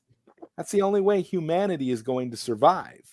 I Because mean, we're still learning to adapt with each other, and it's taking so right, long. and it's taking forever, and this is the problem with humanity, the stubbornness of humans, of the human race, of human society.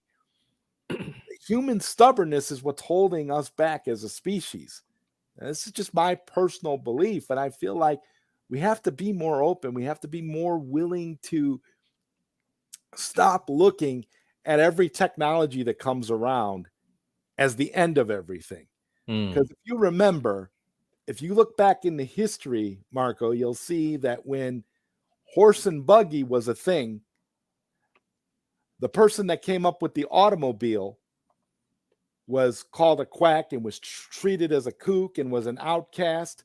He wants to He wants to replace horses with with uh, with these automobile, whatever you call these things, right? Mm. Cars were considered fantasy, were considered ridiculous. You know, that they could replace the horse and buggy, right? They were looked at as, no way. No, this is gonna kill, this is gonna kill that industry. This is gonna make things, difficult. And then and then cars became a thing, right? Cars became a thing, and now what? Almost everybody who can drive has one, right? Mm-hmm. You've got a thing about about airplanes, right? Man wasn't made to fly.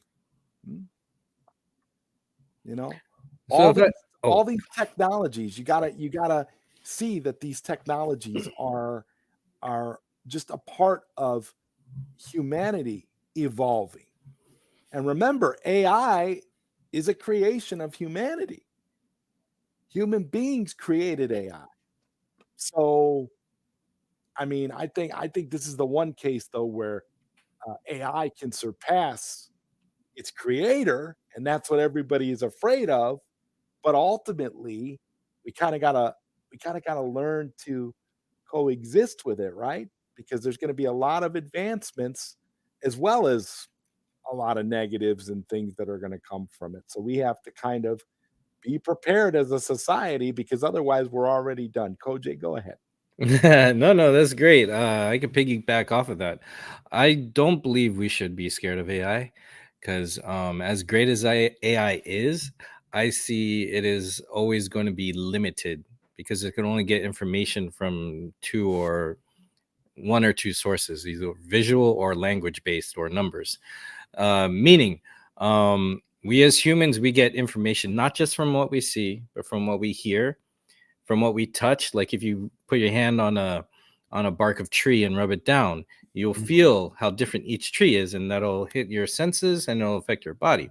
Also, in neurologically speaking, from work, our nervous system sends certain nerves through our whole body, and our emotions, they trigger a physical signal that affects our body and our organs. So like, for example, when you're going through grief, your nervous system will attack your lungs. So don't smoke, get some fresh air when you're grieving. When you're worrying, just with that emotion from where the nerves are, it'll affect your stomach.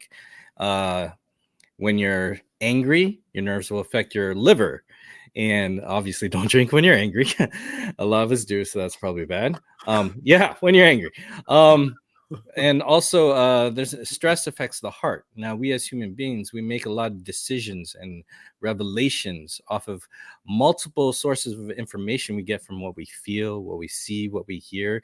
And this is not to insult AI, but also it's to say that I believe AI will always be limited. I could be wrong. I have no problem being wrong. It's not going to ruin my day. But with AI, I think it'll always be limited because it could only get information from such a limited source. We love the visuals, but you're but forgetting, it's not Koj, going to that be dangerous. It's not going to be dangerous because it's going to be limited, unless someone programs it to be dangerous. but you're forgetting that AI is going to be a big part of humanoid robot Oh technology. yeah. That's what I'm saying. Android technology where they will be able to feel, they will be able to experience touch, they will be able to process information through those other sensors. So yeah, eventually. So we could have that argument when we get there. And then that's why this argument, I think, like it's AI will coming. evolve. It's coming. I still don't I think can so. tell you that they're No, already. it's coming, but I think it'll still be limited. It's already being in certain parts of Asia. They already have AI humanoid female waitresses. Of course, a lot Already. of guys out there are horny over there. They've been making a lot of sex bots and stuff, so they're But focusing on the sensors. But they're actually employed as Oh yeah, I see that robots in the restaurants, dude. It's happening. Yeah, I've there's seen a no- video where they malfunctioned and it's stuck in a hallway and wouldn't get they're out trying and to just give- went through the they're wall. I seen one where she's literally handing a restaurant Yeah, I seen goer that too. a menu and all that stuff. Bro, it is crazy. Yeah. But I'm still not done. But yeah, it's gonna okay. Like where I was going, it's gonna get as advanced. That stuff is gonna get a lot cleaner as the technology gets advanced. I think the future will get like a C3PO. That's like the max of AI. I think we get, and it's gonna be brilliant. It's gonna be awesome. It's gonna imitate what we perceive as human. But I recommend everyone check out like what Terrence Howard is talking about how sound frequencies hit our DNA and they link up. Like there's a deep interconnected thing that God gave us, I believe, and it's very, very complex with our DNA structure, with how we function, and we have yet to crack it. We're kind of AI can replicate what we understand, but I don't think it'll get there yet. And if it does, I'll be dead before that happens, or I'll have this conversation again and go, ooh, that is interesting, and I will give you credit, bro. But the thing is, that's why I think it'll never be dangerous unless it's programmed to be dangerous, and it's always going to be And able it's going to to be programmed to be dangerous too, because there are bad No, they're already out there who are already using it for Yes, yes. Like there's a report here. What's going on in Gaza? They have drones imitating children's crying voices, and people are coming out to help them. And it's a drone, and then they have another drone killing them, shooting missiles and machine gun fire, and they're dying. They're already doing it, and it's disgusting. So it can be happen. It is already doing it. But as far as with the filmmaking, it's going to speed up the process of the tedious stuff. Like when we do special effects on film to make like a lightsaber, the oldest technology was we had what's called rotoscope, where we pause each frame, digitize each thing, and go next frame, digitize each frame, fix each thing frame by frame. But now with AI, it's so fast enough it could go within seconds. So it could help the creative process with a lot of tedious stuff like that. Like even some farmers are using AI. This was a report last year. So when they're cleaning the crops, you could use pesticides, but that screws up all the food. We get poison, we get all this stuff, and then that's bad. But what they do now, they have a machine that shoots a laser with AI that could identify where all the weeds are, and it could go just go over the crops and clean them. And AI is speeding up that process, and then we get food that's clean with no pesticides, cleaning, growing into the food to get into our bodies and all that. So there's a lot of advantageous stuff about it. It's just, I think, like you said, it's an extension of the human condition, and I think I'll have that conversation when it gets really, really super advanced. But I don't think it's going to be advanced enough where it'll take over and kill us.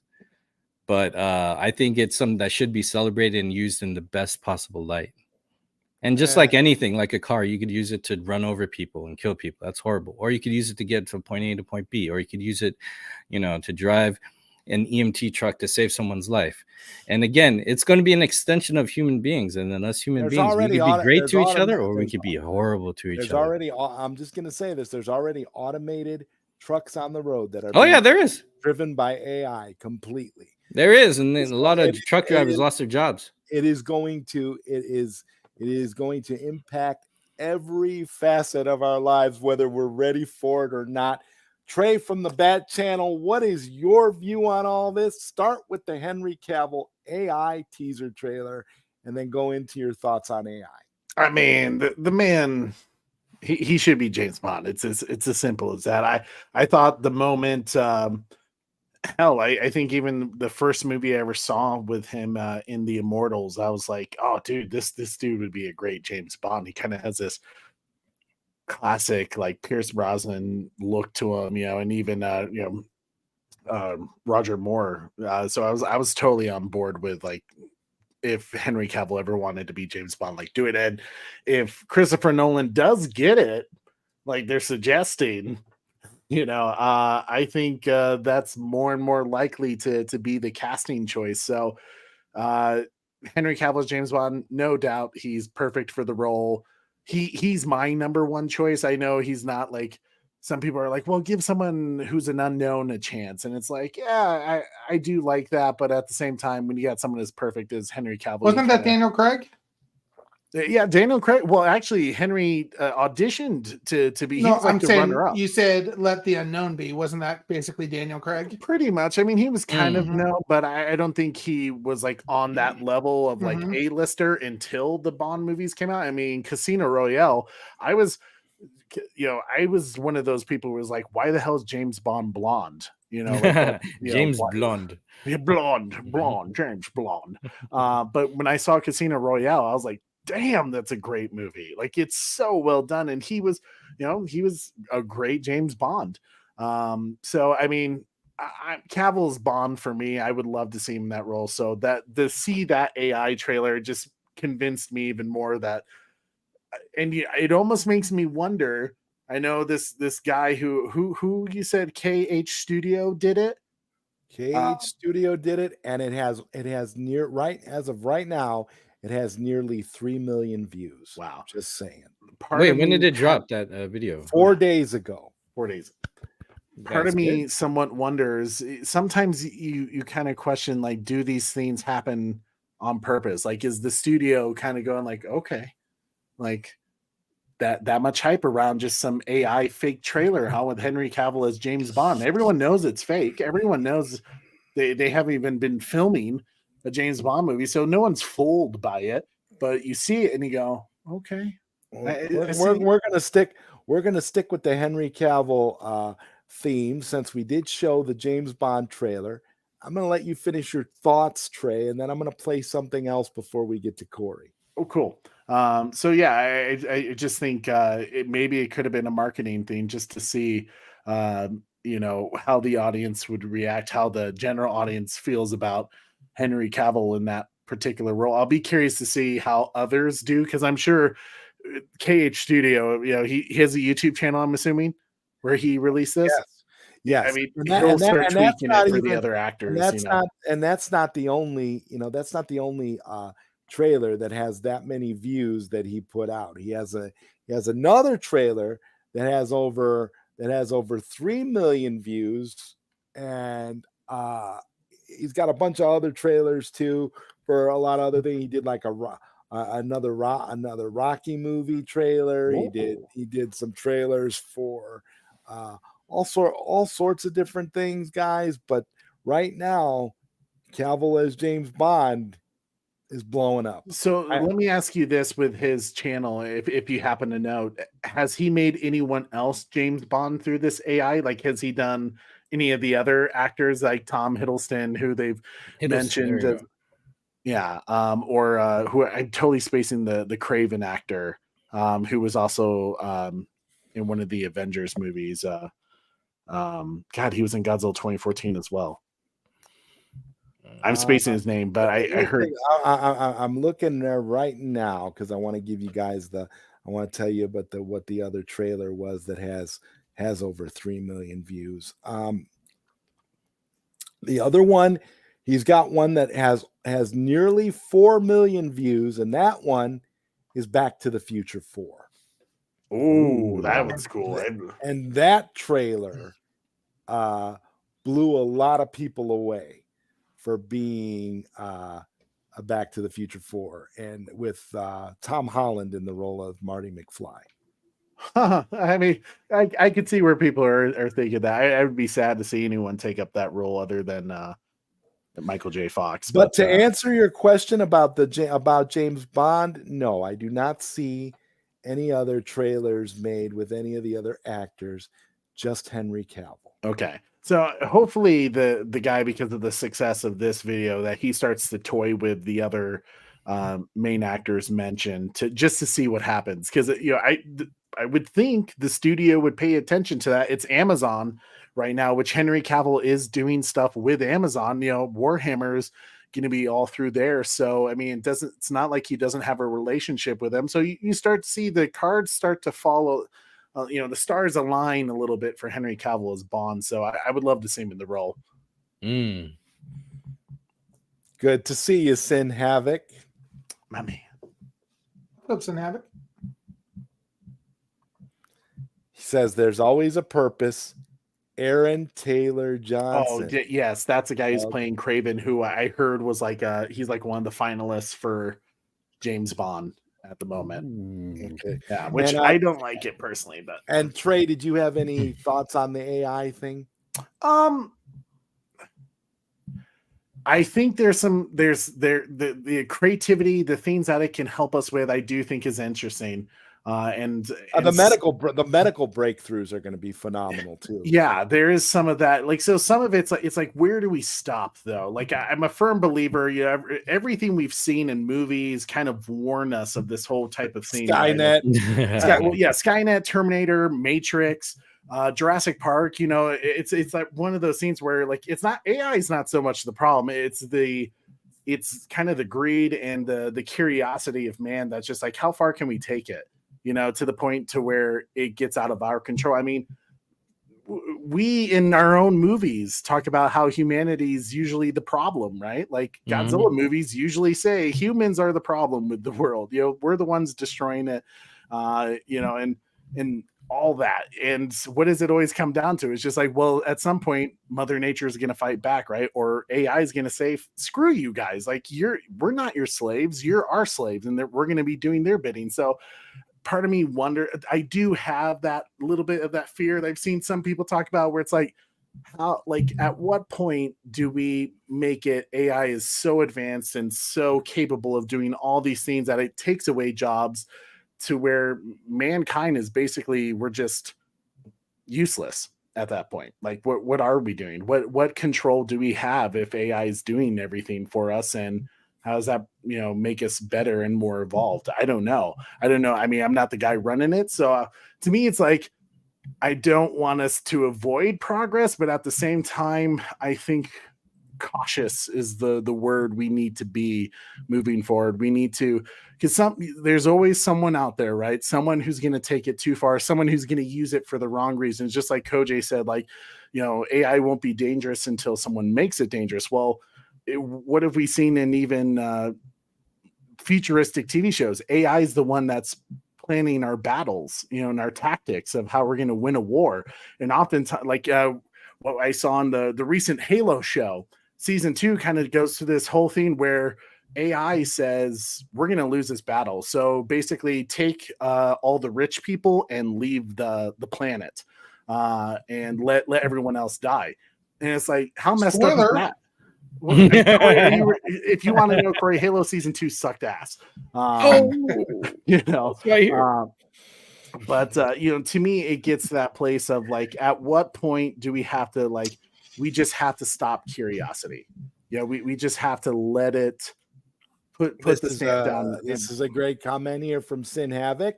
AI has already evolved, and I will expound on that point that Sin Havoc just made. As his next comment is even more fantastic as well. As AI is now also creating AI, and that's something I don't know if a lot of you knew that already, but that's happening too. That makes sense. So that's not shocking. Yeah. I mean, right. Yeah. And honestly, what I always kind of think, and what I kind of learned from my teachers, you know, growing up, I had a teacher who was in intelligence. You know, he was our government teacher. And I remember he said, you see this computer I have in front of me right here? I was in a brand new high school. They had all the new tech. And he said, this computer I have right in front of me, I had 20 years ago. And so whatever we have that's released out in public now, that's already old technology. Or someone in our government or whoever has something far more advanced already that they just haven't released yet.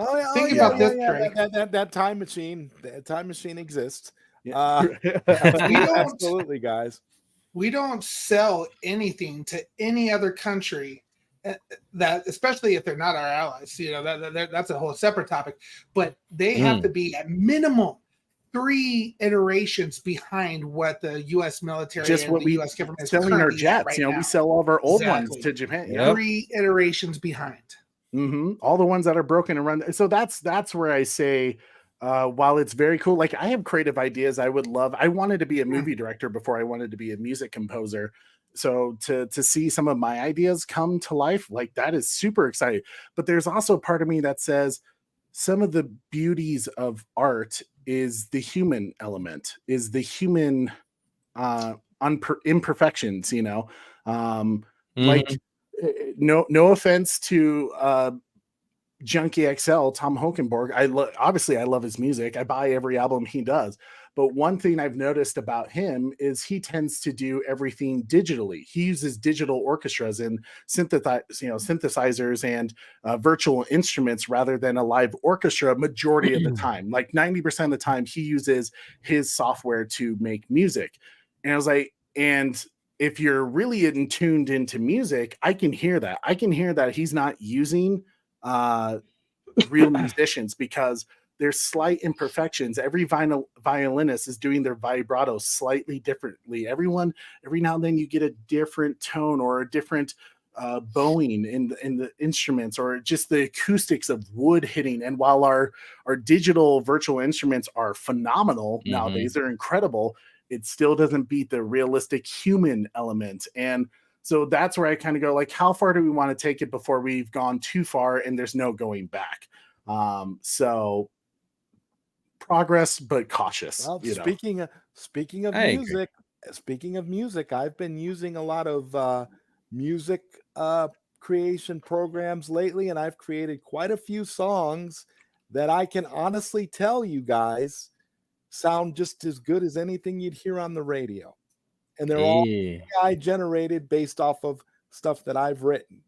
So I I honestly want your album, bro. When you dropping it? that we're at the point. Well, when we go backstage, I'm gonna play some of this stuff for you guys so you can hear it.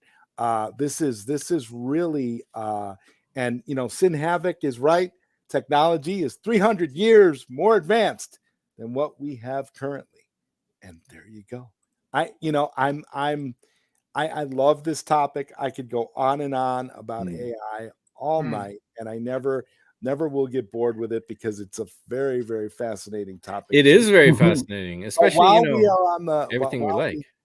And while we are on the topic of AI, and since we did watch The Man of Steel, I just gave it away. We did watch the James Bond trailer. I'm going to play I am a Man of Steel 2 trailer. Check this one out, guys.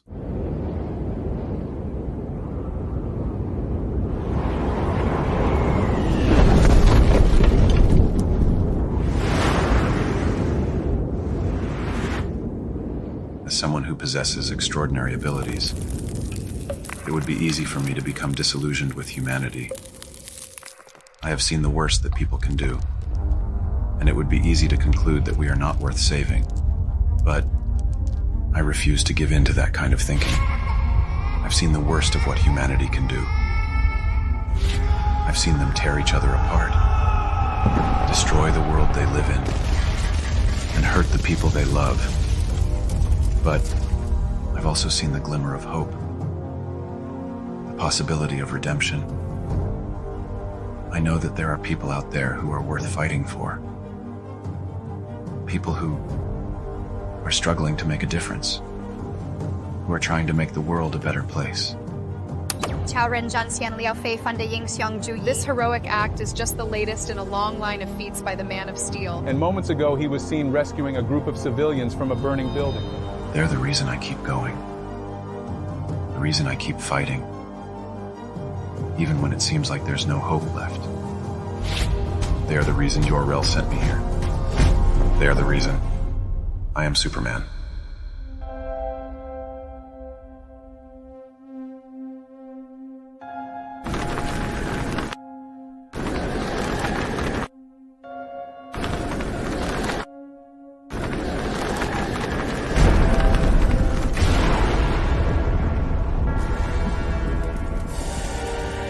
You will learn to fear me, Kryptonian.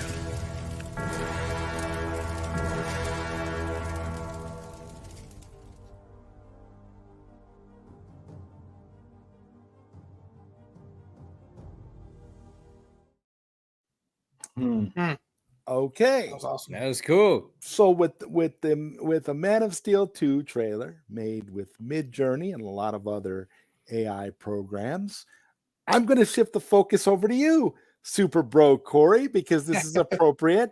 I want to get your opinion on the two trailers that you just watched, as well as the whole AI topic. Sure. So first thing with the James Bond trailer, Henry Cavill is absolutely going to be one of the best James Bonds we may have ever seen.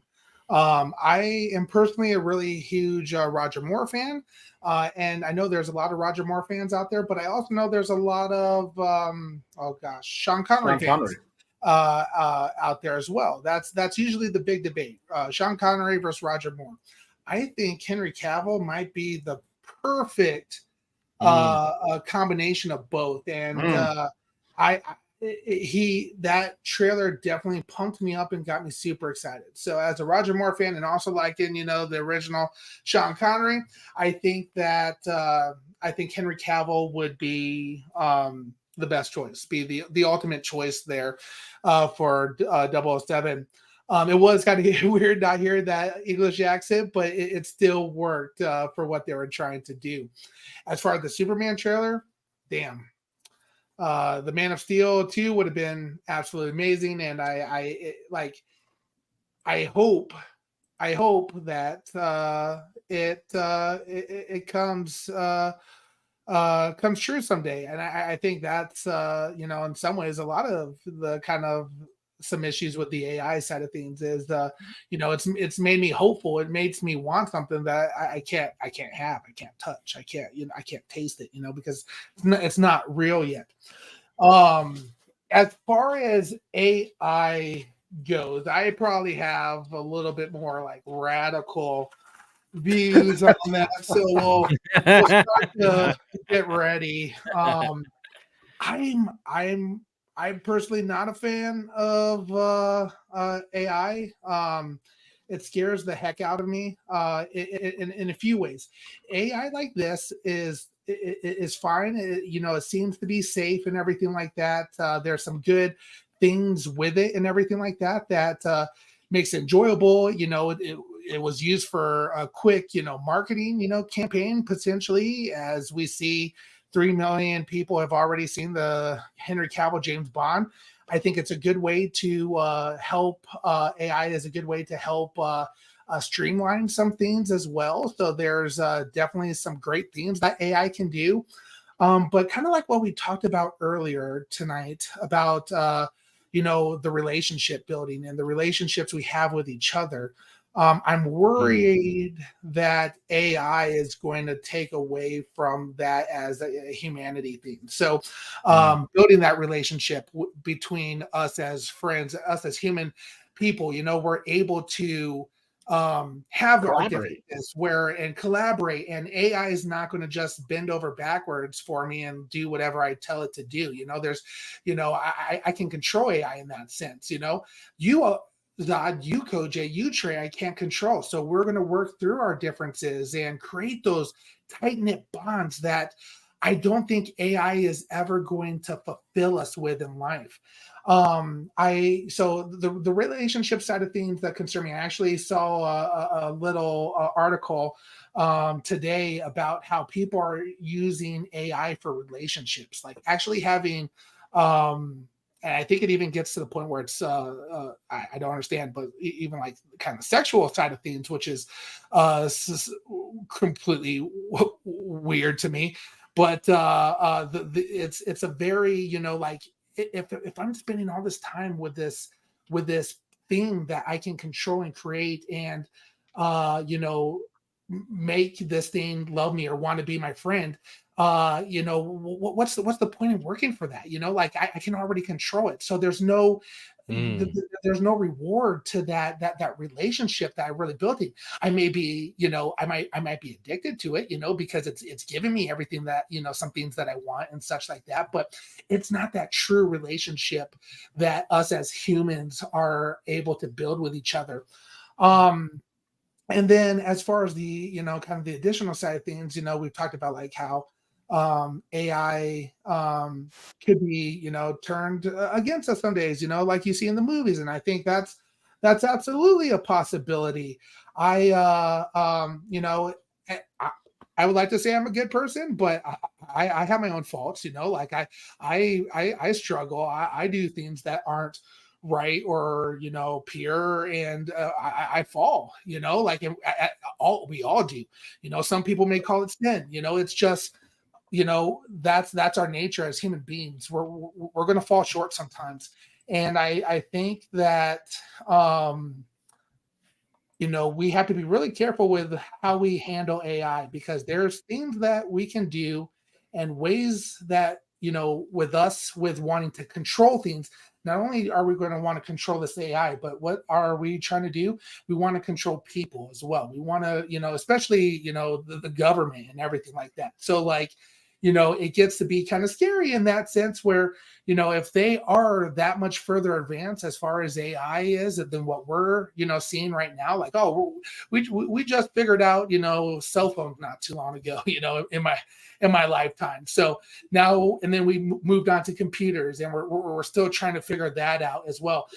Social media has come up, and look how we went from social media at the beginning was a good thing. We were getting friends and, finding people all over the world. And then now look at how people find social media. Most of them have, mental health issues because of social media. The fact that, people are having issues with, seeing, like, oh, this perfect picture of, reality, but that's not truly what reality really is. Life's not perfect.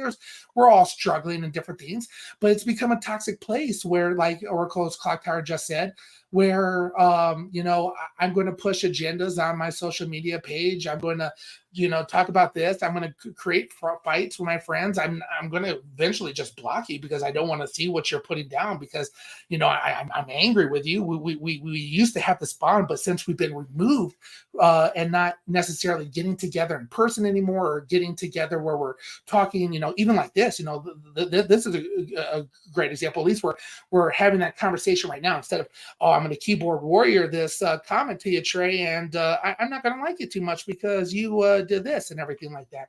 And, then we're going to have some big ass social media fight, and we're eventually not going to be friends anymore because we blocked each other. It allowed, social media in some ways allows us to put down stuff without getting our, like, I could say some horrible things about Trey, and, look at me, I'm over here. You can't slap me in my mouth because I'm all the way over here. So it allows, people to kind of say things irresponsibly. And I kind of worry about that with the AI side of things as it continues to advance. I think there's good things with AI, but there's definitely some major things that concern me overall with the sin of man, the fall of man, and us not being able to truly understand what we're doing with it and what we're going to use it for. Everything's going to fall, in my opinion. And I think that's what concerns me the most. Like, I fear for the day that people stay at home all day and talk to an AI, or just they don't talk to anybody else, and all they do is talk to AI. And maybe that might seem like it's going to help a little bit at first if you need somebody to talk to you, but I guarantee you having that personal relationship with another human like us is going to be so much more self-rewarding than what any, AI is ultimately going to do, even though it puts up a great disguise. So I would like just to add one thing, Corey, because as you were saying it, it kind of popped up in my brain. And I was just having flashes of this scene from Christopher Nolan. But to me, AI is very much the modern day Oppenheimer dilemma, where the nuclear bomb, right? We had to be the big dogs, right? We had to have this weapon. We had to shut down everyone and be the kings of the hill. And there was this constant debate and this idea on their mind of like, what happens if we go too far with this? What, like, yes, we'll have the big guns, but what happens when someone else makes the big gun? So then we're in this constant struggle, as we learned, with Russia, with all these other countries getting nuclear power, to where, like, because of what we learned with Oppenheimer and what he was able to do with his team in creating the first nuclear bomb, like, it became one of those things, like you said, like, we have to kind of learn to live with that lifestyle. But the question that movie asks is, we're in Oppenheimer's world now, right? Well, he didn't stop. He kept going with it because we had to, right? We had to win the war. It's the same thing with AI. Like, at what point does it get so far that we're now in this new world where we have to fear AI? I just think some things we've seen too many times that anything man has created can get out of hand because we just don't understand the power of it, or we don't want to understand. We are oblivious because we have a mission in mind and we're willing to put the mission forward first and not think about the consequences later. And sometimes what happens when that consequence is the end game. So that just hearing Corey talk about, I was literally seeing the flashes of that ending scene with Oppenheimer where he's like, talking to Einstein. Spoiler alert if you haven't seen the movie, so click 10 seconds after this. But when it says Einstein, and he's like, remember when I asked you if we were going to destroy the world? He's like, I believe we've had, and he starts to see the flashing the world on fire. And like, that's kind of how I feel like AI could be if we're not careful. I just hope that that's great. That is great. Yeah. I just hope and pray that, the what we saw tonight, they were beautiful. They were awesome. They were inspiring trailers. And I would love to know that it's always going to be, used appropriately and good, but we fall short as man, and it's just not gonna work out that way. And I think that's what I fear for the most, with AI specifically. Some cool things have come from AI though. Like one of the things I'll say real quick is one thing that is like, it's brought me to tears because one of the things I was so sad about was when Chester Bennington, committed suicide. And I never got to see a Linkin Park concert. And that's like one of my all-time favorite bands. And I was so bummed because I had an opportunity to see him and I didn't. I freaking said, no, they'll be around there. The whole band is young. They'll still be touring in years.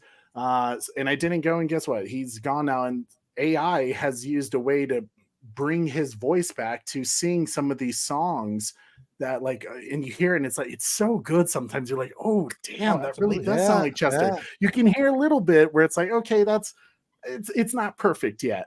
But at the same time where I'm like, wow, that's so moving. It's getting there, right? Getting there.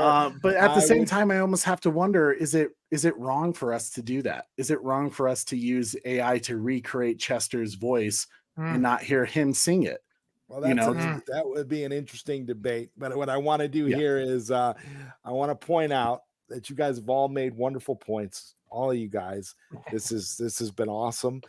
Sin Havoc says here, if you think things are crazy and weird now, wait until you see what happens in the next few months. Sin Havoc and I are on the same page. And TJ brings up Eva AI, which is one of those programs that Corey was speaking about earlier when he talked about the idea of relationships developing with these AIs. And we're not just talking about, casual relationships. We're talking about sexual relationships. We're talking about companionship of the male-female dynamic. There is, or whatever your sexual orientation may be. There is an entire industry devoted to the whole virtual girlfriend, virtual boyfriend, waifu genre. It is extremely unbelievable as far as AI. There's a guy that I watch on YouTube that does reviews of all these various services with these AI girlfriends, and it's amazing how deep it gets. It's amazing how it's like the movie. It's literally like the movie Her with Scarlett Johansson and Joaquin Phoenix from several years ago. You can it's actually that damn realistic now. It's not even an exaggeration. You can actually have those kinds of interactions, and it gets deeper and deeper and weirder, and it's only going to get more weirder and weirder as time goes on. And Sin Havoc says the eclipse is the beginning of a new age for the universe. I'm telling you, I think it is totally one of those scenarios where things are just headed in a crazy direction. And I do like Trey, the Oppenheimer element that you brought up. I love how you compared it to Oppenheimer, like the whole weapon kind of scenario.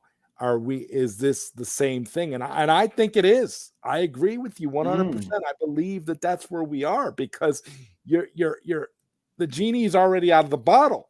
Yeah. So now it's just a matter of who's going to do it first and how far are they going to take it. Mm.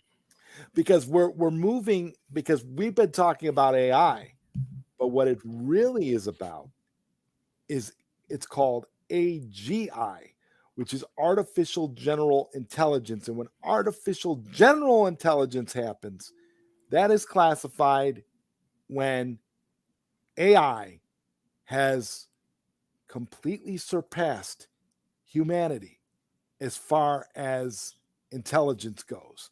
As far as that is what we have to worry about, Koj. It's not AI that we have to worry about. It's AGI that we have to worry about. And some scientists in the field will tell you that we are already there, that it's already happening, that it's already gotten to the point of no return. However, it just depends on, what you research and who you listen to. But I find it all to be very, very fascinating. But that's what they're saying. AGI is what we have to see, because once AGI is official, is undisputed, it's undisputed. That is beyond human intelligence. They essentially become the ruling class of the planet, because they are superior. Well, not to get to like too conspiracy theorists on it, but like, I mean, look how good AI was with, Henry Cavill and his voice. Like, what is to say? Almost there. Someone could, it's pretty close, though, right? Like, what if someone made a video where the president gets on and announces something? They're using the voice, using the AI. The president could be dead or something. Who knows? And he says, we're under attack. The terrorists are here. Like, we need you to dump all of your money, or whatever it is. There's many different things we could use, and you would never know. You wouldn't know if it was fake or real. Bro, they're already talking about that. Yeah, they're using even streamers. They're using our voices, and just like 10 minutes of time, AI is able to figure out the way we talk and the way we sound. It's not 10 minutes, Corey. It takes 3 seconds. Is it 3 seconds now? Yeah. So people, they can pick up that information, call our parents and be like, oh yeah, it's Corey, I need help, Papa, and send me some money. Here, buy me some Walmart gift cards or something like that, and then tell me what the numbers are. Like what? So like the Walmart gift card scam on Instagram. that everybody's seen. Oracle's Clock Tower with the $5 super chat.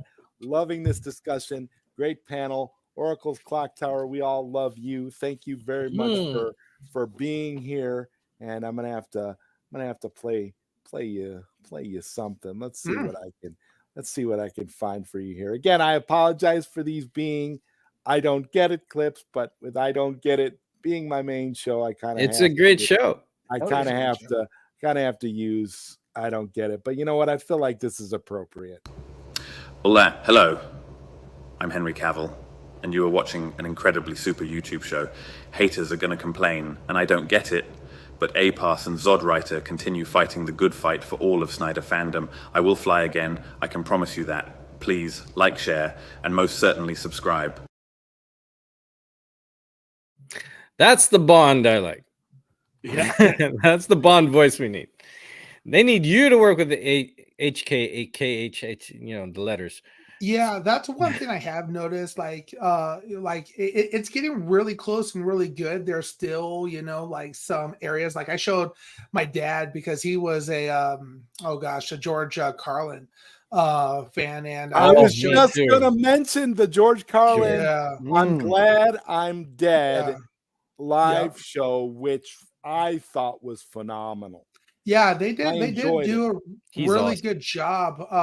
But with my dad being like such a big George Carlin fan, he was actually able to pick up like, okay, this portion of the skit they're using the young George Carlin. Okay, now they're picking up the old George Carlin verses of phrasing of talking and how he would talk. So it's not quite perfect there yet, but it's still getting so good that when they're able to nail that portion of it all, We're fucked. yeah. That's the thing with great power. Like, great power does help the few hurt many.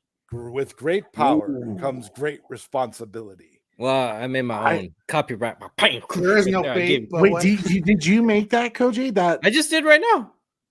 You made that? Yeah, I was thinking about it. I was going to drop it Say earlier. that one more time for me, because that was gold, dude.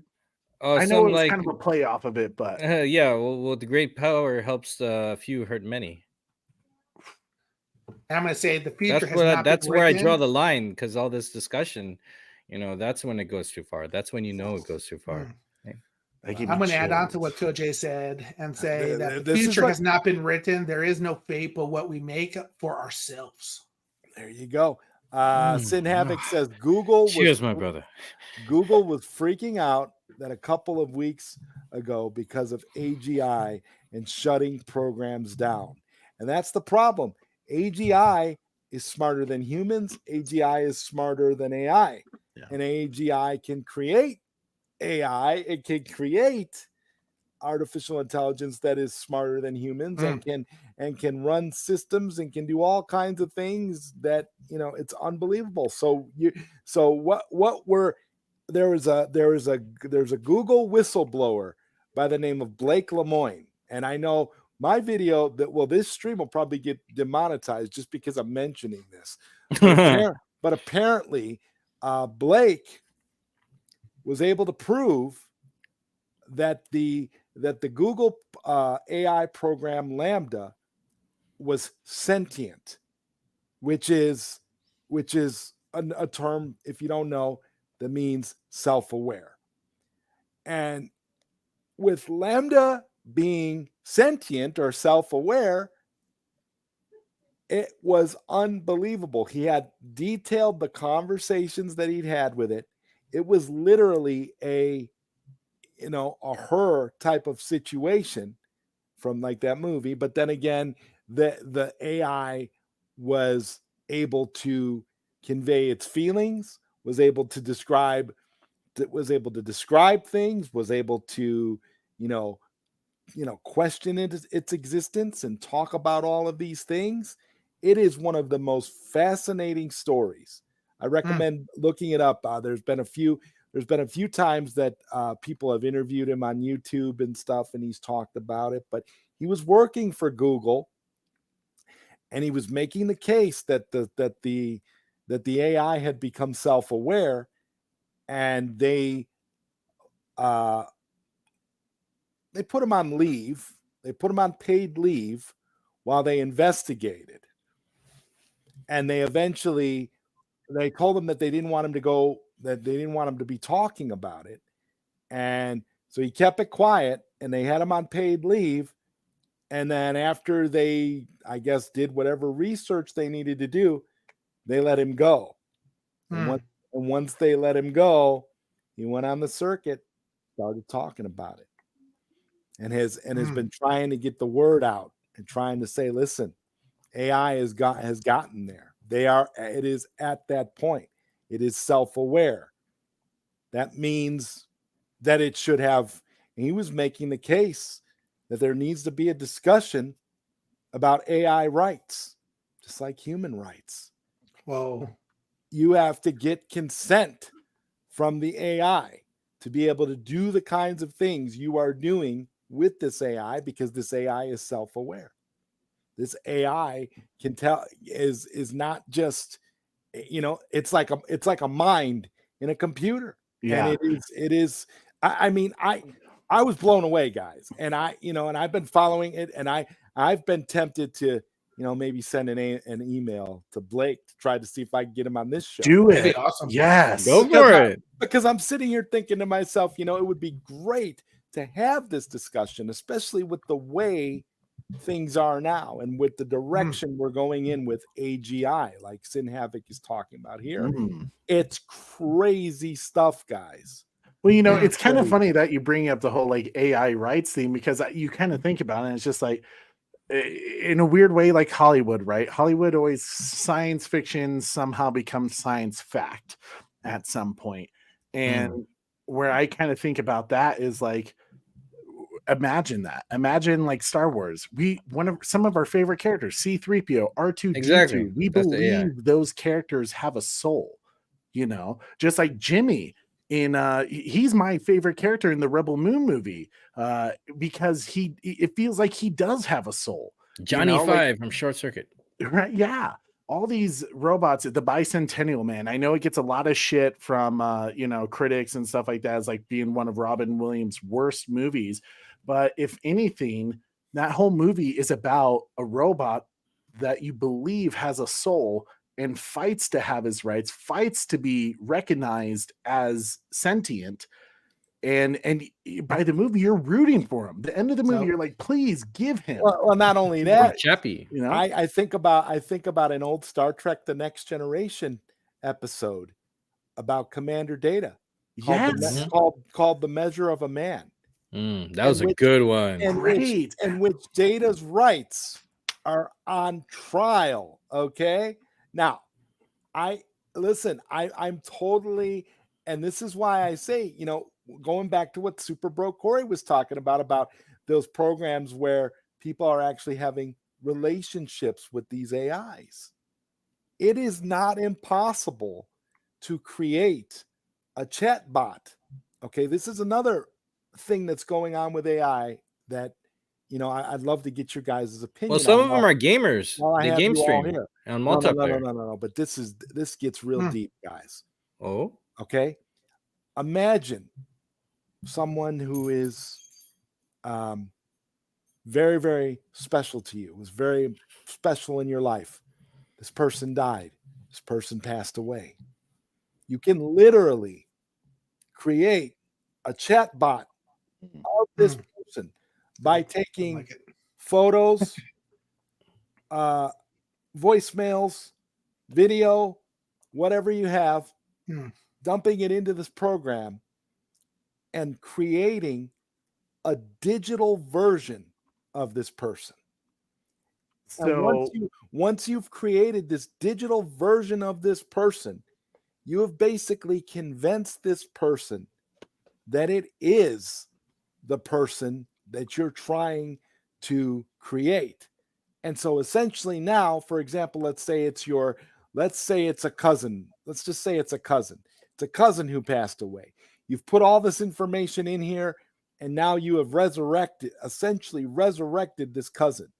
And when you talk to this cousin can reply to you. This digital cousin can reply to you in the voice of your cousin. Then it can video chat with you and look like your cousin. It will respond to you in the way that your cousin responded to you. It will think the way your cousin thought based on all the information. The more information you give it, the more accurate it is.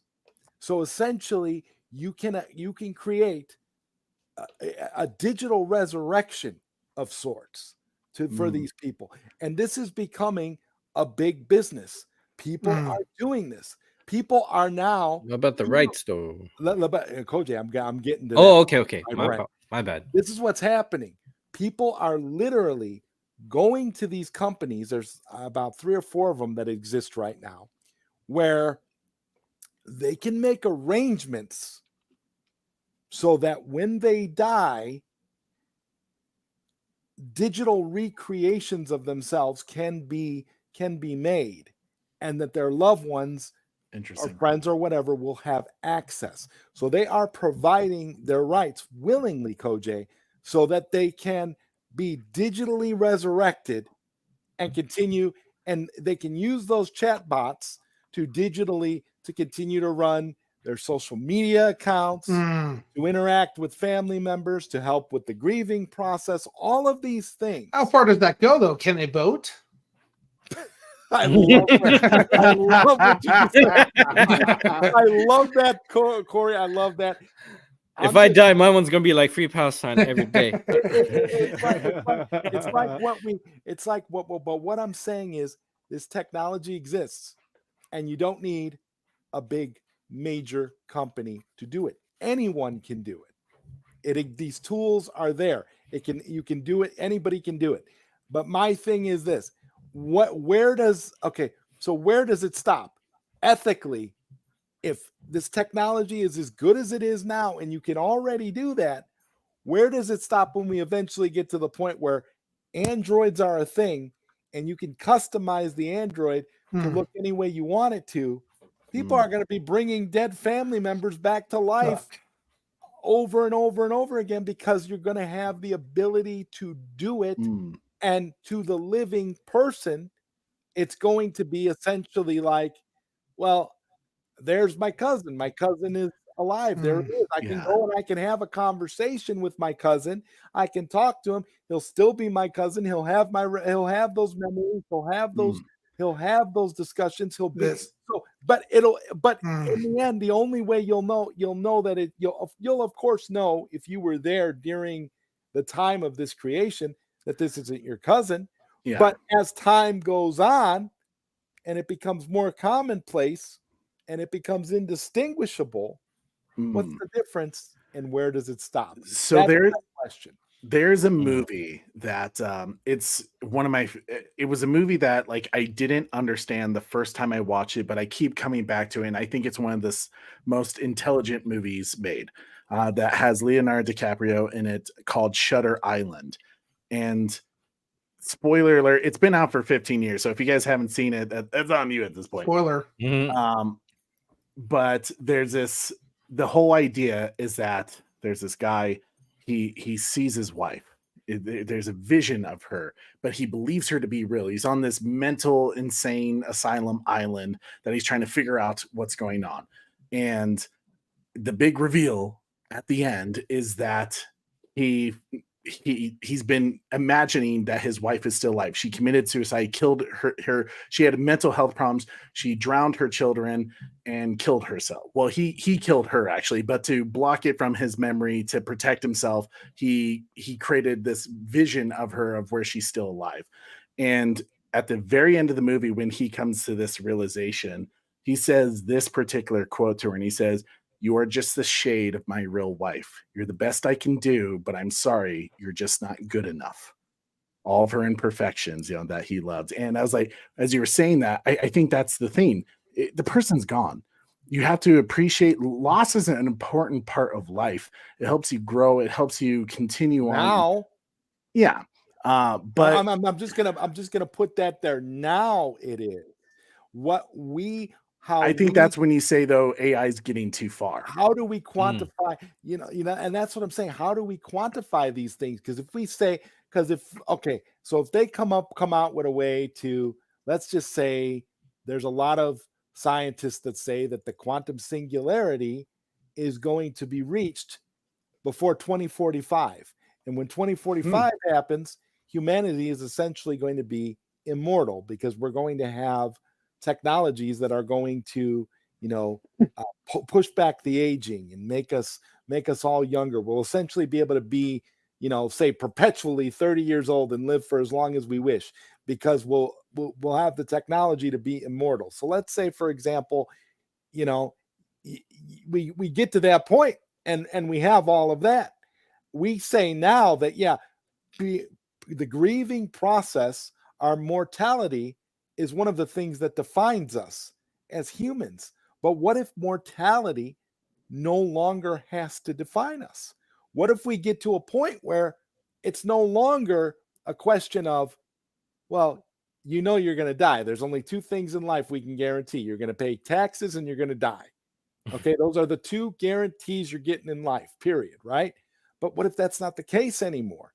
Through various technologies, medicines, all kinds of things, you now have the ability to live for as long as you wish to live. And then after that, you have the ability to transfer your consciousness into a computer and live forever and continue living. and you can do whatever you want. You can be whoever you want. You can go wherever you want. All of these technologies are within the reach of humanity. Within the next 25, 30 years, we'll have all this stuff because technology moves exponentially. We are moving. If we look at where AI is now, AI literally changes on a daily basis. You're literally, AI that was cool 2 days ago is outdated now because now it's advanced, and the thing with AI is it's constantly updating itself. It's constantly growing. It's constantly evolving. And that's going to be the way with humanity.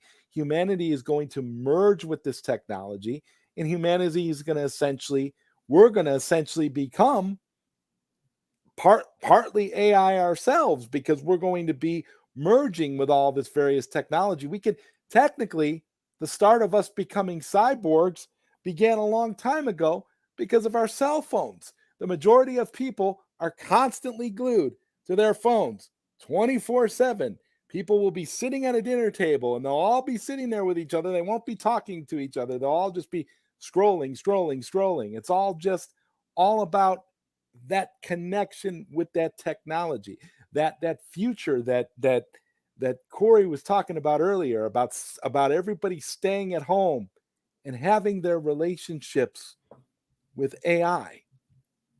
That's eventually going to be the thing, because eventually, if our bodies all die off and we get our consciousness downloaded and into a computer where we can continue to interact, how are we all going to be interacting? We're going to all be interacting with each other digitally.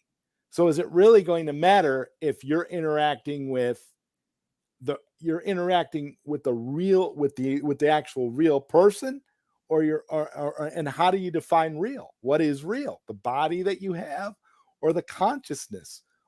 It gets to you got to start asking the questions about how do you actually define humanity in that way? Because if we just define humanity as these bodies, these avatars that we have, these biological avatars, which allegedly contain, according to some scientists, contain computer DNA.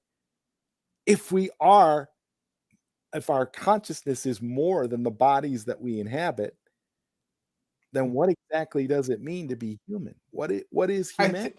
I think my question would be, is that a life worth living? Endlessness and everything like that. Like, I guess I picture it this way.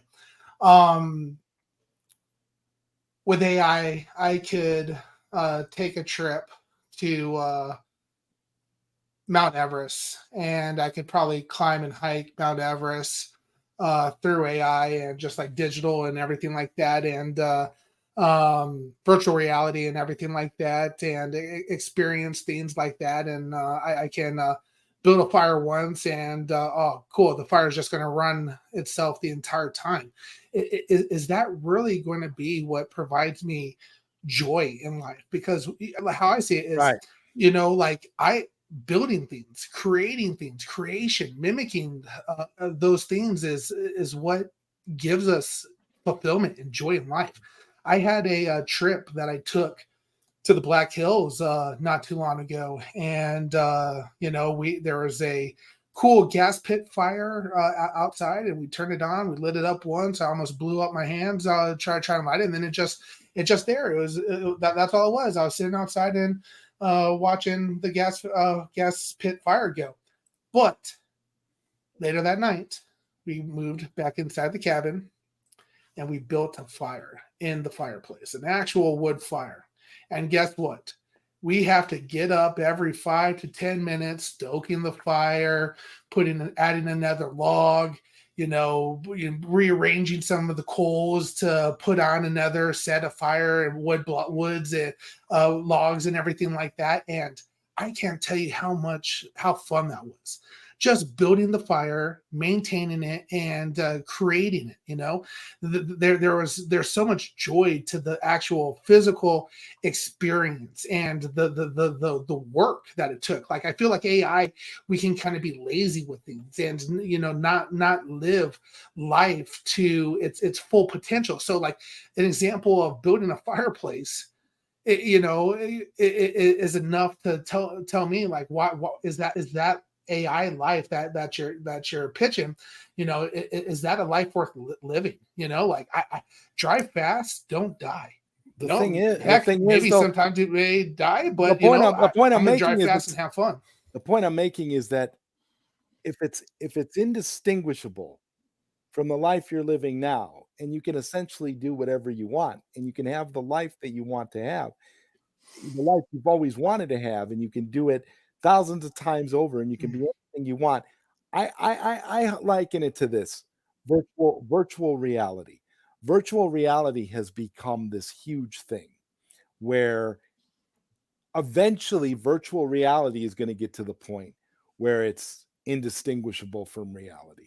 So when you are literally able to go walk into a virtual world, get on top of a dragon and fly over a kingdom and breathe and have the dragon breathe fire, and you can literally feel what it's like to ride that dragon, and you're flying around and you're in this virtual world, and you're doing all these things, and you're living out your fantasy. There's a great movie out there, Ready Player One, called no, even better than Ready Player One. Screw Ready Player One. I'm talking about a movie called Virtual Revolution, and Virtual Revolution is spot on with what I've been trying to tell you guys. What I'm saying, the future is capable of. You'll have in the future you'll have the choice between whether you want to live in the physical world, if you can call it that, the physical world that we're living in now, or you want to live more in the virtual world, or you want to live both, or you want to choose to live in one or the other. There's people that are going to choose to stay connected and live in the virtual world because the virtual world is so much better than anything that the physical world can provide, because in the virtual world you can go anywhere you want. You can do anything you want, and you're not necessarily tied down to anything specific. So you can live out any life that you've ever wanted to live. So let's say, for example, in your real life, in your real world, you're a janitor. Day in, day out, you got to sweep those floors. That's what you're doing for a living. You're a janitor, and you appreciate the little things in life. You come home, you sit on the couch, you watch Perry Mason, you eat your ice cream, you're enjoying yourself, you watch The People versus O.J. Simpson. Whatever it is you want to do with your life, you can do that. You want to be a winner, you want to be a loser, whatever you want to be, you have that option.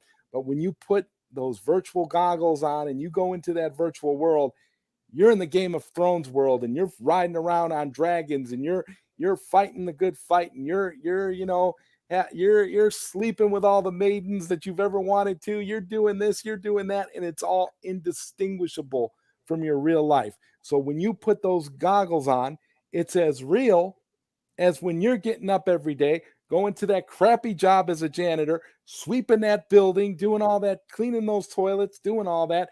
There's no discernible difference other than there's one thing that you have to do, and there's another thing that you just enjoy doing, but it's fulfilling because it's just as real. So is it though? Yeah. Right. But that's the question, right? What's real? I think it's too easy. I think that's my issue with the AI side of things. I love what you said. I love what you just said right now. Continue. It's just too easy. It's almost like how I see it is playing life on rookie mode, where some of my greatest memories is me playing life on legendary mode. I in Halo, like I want to play on legendary. I want to have a legendary style life. And you know what? If I am a janitor, I'm going to live that life as a legendary mode of, doing the best that I could possibly be. Right. I want to. But that's the thing. That's the thing, though. And I love what you're saying. So it's the human authenticity of, I'm a janitor, so I'm gonna bust my butt to be the best janitor I can be. Fuck yeah. I'm gonna do what I gotta do, and I'm gonna do it my way. And Corey, that's what I'm talking about too. Buddy. But there's not gonna be, but when you're, it's gonna also be the equivalent of unwinding, right? I sit on this couch, I put those goggles on, I'm off to Game of Thrones land, I'm off to doing what I want. And a great comment would be, and thank you, Integrity, for letting everybody know that it's streaming on Amazon Prime. I think it's also streaming on a couple other things too. I've actually got a physical copy of it, which was hard to get. And I actually, but I love the movie so much. I share it with people all the time. In fact, that's a movie that I'm going to do a watch party on my channel, and I'm going to invite all you guys because of this discussion, because I think it really does say a lot. But there's a good comment here I wanted to pull up here. Who said this? It would eliminate all dating, I think was the comment, and I can't find the comment right now. But you're exactly right, because you would have these relationships in the virtual world where you could pretty much be with whoever you wanted to be with. And so it would eliminate the need to have to do anything in the physical world outside of the mundane things that you would need to do, like you're a janitor, or you've got to work a job, or you've got to do whatever you got to do. Like you're okay. So say you always have to do the normal stuff that you do in your everyday life. You have to wake up in the morning, you have to go to a job, you have to do this, you have to feed yourself, but here's the thing. Virtual reality is going to be so good. You'll be able to go get your breakfast, lunch, or dinner in VR at the finest restaurants, and it's not even going to cost you money like that, because it's all virtual, and it's all going to your brain. Yeah. It's all going to your brain in the same way that your real life is. It's all about how your brain processes it. So all it needs to do is be convincing enough to convince your brain that it's all real, and then there's no difference between what's real and what's not real, and that's what the scary part. Sure. Yeah, but yeah, absolutely. And let me interject this too. Like, living life, I guess when you think about, like, let's say I'm talking to an AI, a relationship, not like girlfriend relationship, but just like just somebody to talk to. Girlfriends, that's for sure. But let's say I'm just talking to a friend or something like that, and I'm telling them about my day, I'm telling them about my story, and then now I come with you guys, and or I'm talking about how much I love this movie, or I love this story and everything like that. And then I come on to talk to you guys, and I'm not going to give you the full 100% of me, because I've already told the story once. How many times as content creators do we talk about something pre-stream or after stream and be like, oh, stop, don't say anything more. Let's start recording, and let's talk about there. So we get the first take, that first initial impression, that first excitement of sharing that story, or telling somebody who's going to, that you have a relationship with about something that you did. It's more of a connection then, where like I just don't feel like as human beings, like there's going to be things that we give more effort to, and there's going to be things that, if we're giving more effort here, we're going to start removing some of the effort this way. So then now, if I'm having a whole lot more fun talking to Trey, Tray, of the Bat Channel, a virtual friend, and I tell him all my stories, and I really like him more than actual Trey, Trey, of the Bat Channel, then when I'm going to start pulling away from Trey right above me, and I'm gonna start moving this different route to my virtual Trey. Yeah, how do I get that virtual Trey to start happening? We need it now, I guess. I will share those details with you after the stream. Perfect, thank you. Like, is that going to be rewarding for Trey if I'm not giving myself my true attention to build that relationship with Trey? he's going to feel like I'm not giving him my all, so like I feel there's a major concern that I have with AI in that sense. I have to wonder though, and I'm gonna put this a different way. Like, think about this. All the time we spend on social media, for example, tweeting for the various campaigns, release the Snyder Cut, restore the Snyderverse, sell to Netflix, sell Snyderverse to Netflix, make the Batfleck movie, all the hours upon hours of time spent on social media. You're not spending that time hanging out with your precious TREY. You're not spending that time hanging out with Koj or ZodWriter or anybody you know in your real life. You're spending all that time. So just for example, just devil's advocate, hear me out.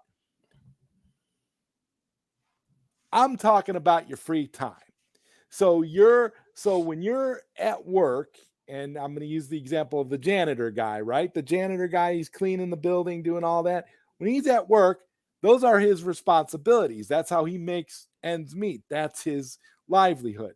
So that's his job. He has to do that every day. That's what he's choosing to do. That's what he's going to do, right? When he comes home and he's going to crack open a beer, and it's the equivalent of cracking open a beer and sitting on the couch and watching Godzilla -1 on 4K in black and white, right? Great movie, by the way. So you do that. So instead of doing that, he decides, I'm going to put on the goggles and I'm going to go into the Godzilla world right now and help humanity fight against the monarch monsters. Clearly, that idiot didn't finish the film. You can't kill Godzilla. Right. But the point is, if you want to be in that world, or instead of watching Jurassic Park, you want to run from the dinosaurs. Now you have that opportunity, almost like a video game. You can put the headset on and you're in that world and you're with a group of people. But the difference is, it's not like a video game. It's like real life. It's indistinguishable from real life. So when you're in that world and you're running away from those dinosaurs, your brain is telling you, I'm running away from these freaking dinosaurs. This Tyrannosaurus is coming from my head. This is the world. These are the kind of things I'm talking about. Can you shut that part of your brain off though, knowing that you put goggles on or whatever? We know in our brains that these creatures are dead, they're extinct, yet we're going to do whatever we do to turn on this virtual reality. Does your brain, is it able to shut that off and I'm go? glad you mentioned that, Trey, because there's actually been actual studies of people who die in their a virtual reality set, and it really messes them up. I was just going to mention that, and there's this thing that's very controversial that's being worked on now that is actually a thing. It's a real technology. It's called Neuralink. And Neuralink is it's a chip that's designed. It's a surgical procedure. You have it put in your head. Nope. And it essentially will connect with technology, with say like virtual technology, to allow you to experience virtual reality as though it were real. But we're going to get to the point where that's not going to be necessary, because virtual reality is going to have already cracked all of that. So you'll just put the headset on and it will transport you to that world or whatever environment you want. So let's say, Corey, that redhead that you like so much, right? Let's talk about her. So you got the redhead in the red dress that you like so much. You've lusted over this chick for months and months and months, and you finally have a chance to go on that date. Problem is, she lives halfway across the planet. She lives in Paris somewhere, in France. You guys have been communicating, you guys have been talking, you guys have been going on virtual dates. And this is the thing that's going to happen. You are literally going to be able to put on these virtual goggles, and the two of you are going to be able to go on a date that's just as real as a date that you would have had if you would have flown out to Paris and physically met her, because everything that you do in that date is going to translate in real terms in terms of your brain. So every hug, every kiss, every touch, every moment you share, it's all real and it's all happening. I'm probably not going to live up to AI, Corey, but I would, no, I would prefer to fly to Paris, and that's just me. But I do see what you're saying, and I think if it's in moderation, it could be okay, kind of similar to playing like video games and such like that. My concern is what happens when you rather go home and live in this video game or live into this AI world. You'll have the option to do that. But if you wish. That's where life gets sad to me, because I want to go have a beer with the janitor named Renee after work.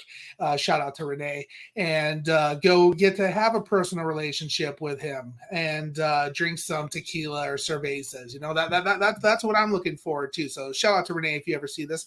But that you know, we joke about it at work and we do it sometimes. So you know, like that's something and as a disclaimer, I want to say to Renee, when I was talking about the janitor, I was speaking hypothetically. I was not talking about anybody specifically. I didn't. No, don't worry. I was a janitor for 2 years. Oh, I didn't know that. All right. Yeah, it was one of my first jobs. Yeah, so I'm not going to, you know, I'll vouch for you. I'm not being a janitor in the I'm past. not trying to disparage against any janitors or anything. Oh yeah. I'm just using that as an example. But I think you're right. Go out to have a beer with a trash man. But here's the thing.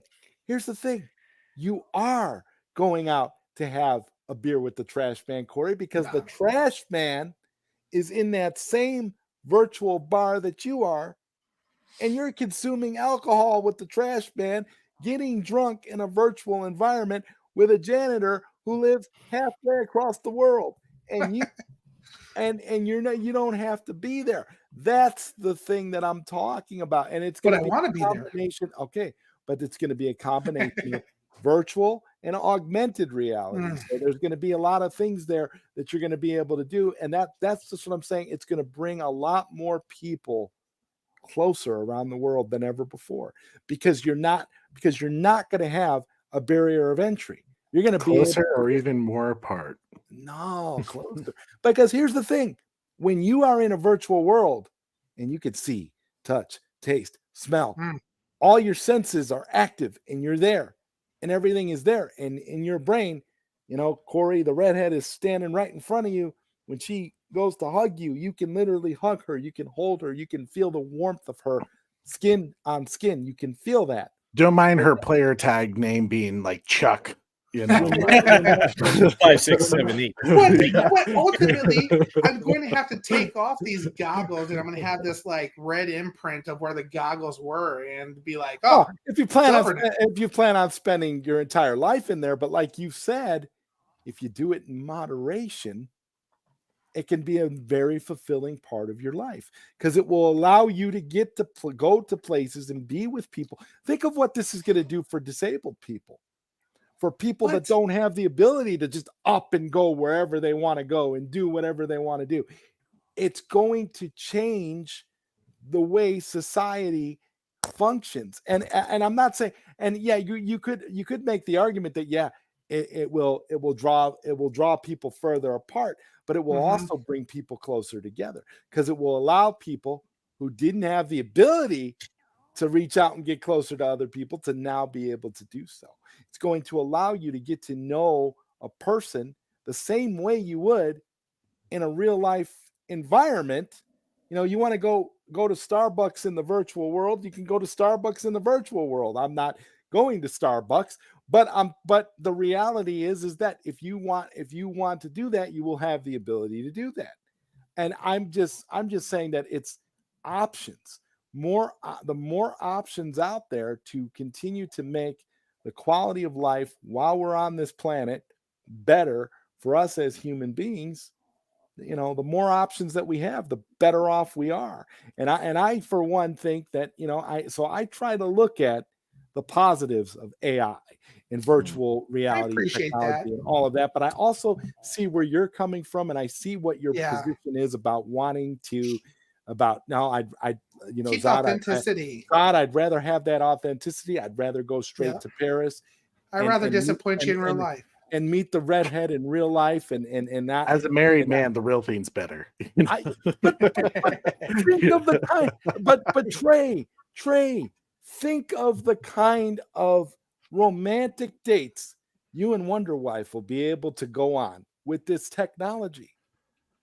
It's not like you're going to be limited if you actually have a partner, for example. Yeah.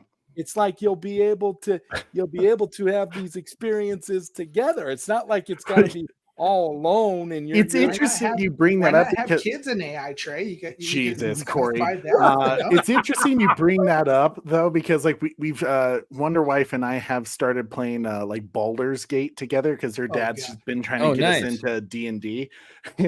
And if you know anything about Baldur's Gate, you can develop relationships with your character, like the AI characters, and they even kind of push a story like where you do develop a relationship, and there's nothing weirder, like there's nothing more uncomfortable than, for at least for me, sitting there playing the video game and like one of the characters like, I want your dick, and your wife is right next to you listening to like, how are you gonna respond to this, babe? It's a game. I have to sleep with her. Like I have to sleep with her or we won't get to the next level. Like, there's nothing more scary than that moment. I fear for my life. Now that Trey, win for hashtag Wonder Wife. Thank you, Oracle's Clock Tower, for that. Here's the thing, and this is another question I want to throw out. We're just throwing it all out there tonight on Late Night Q&A 100. Here's the thing. What you just brought up was a brilliant thing where you said, I have to sleep with her. It's the only way to progress the storyline, right? I got to sleep with this character. Now, what happens if you're in the VR world and you are literally in a situation like that, and the only way to progress the storyline is to sleep with this beautiful character? And she's beautiful, she's gorgeous, but the difference is, Trey, you are going to feel everything. See, touch, taste, smell.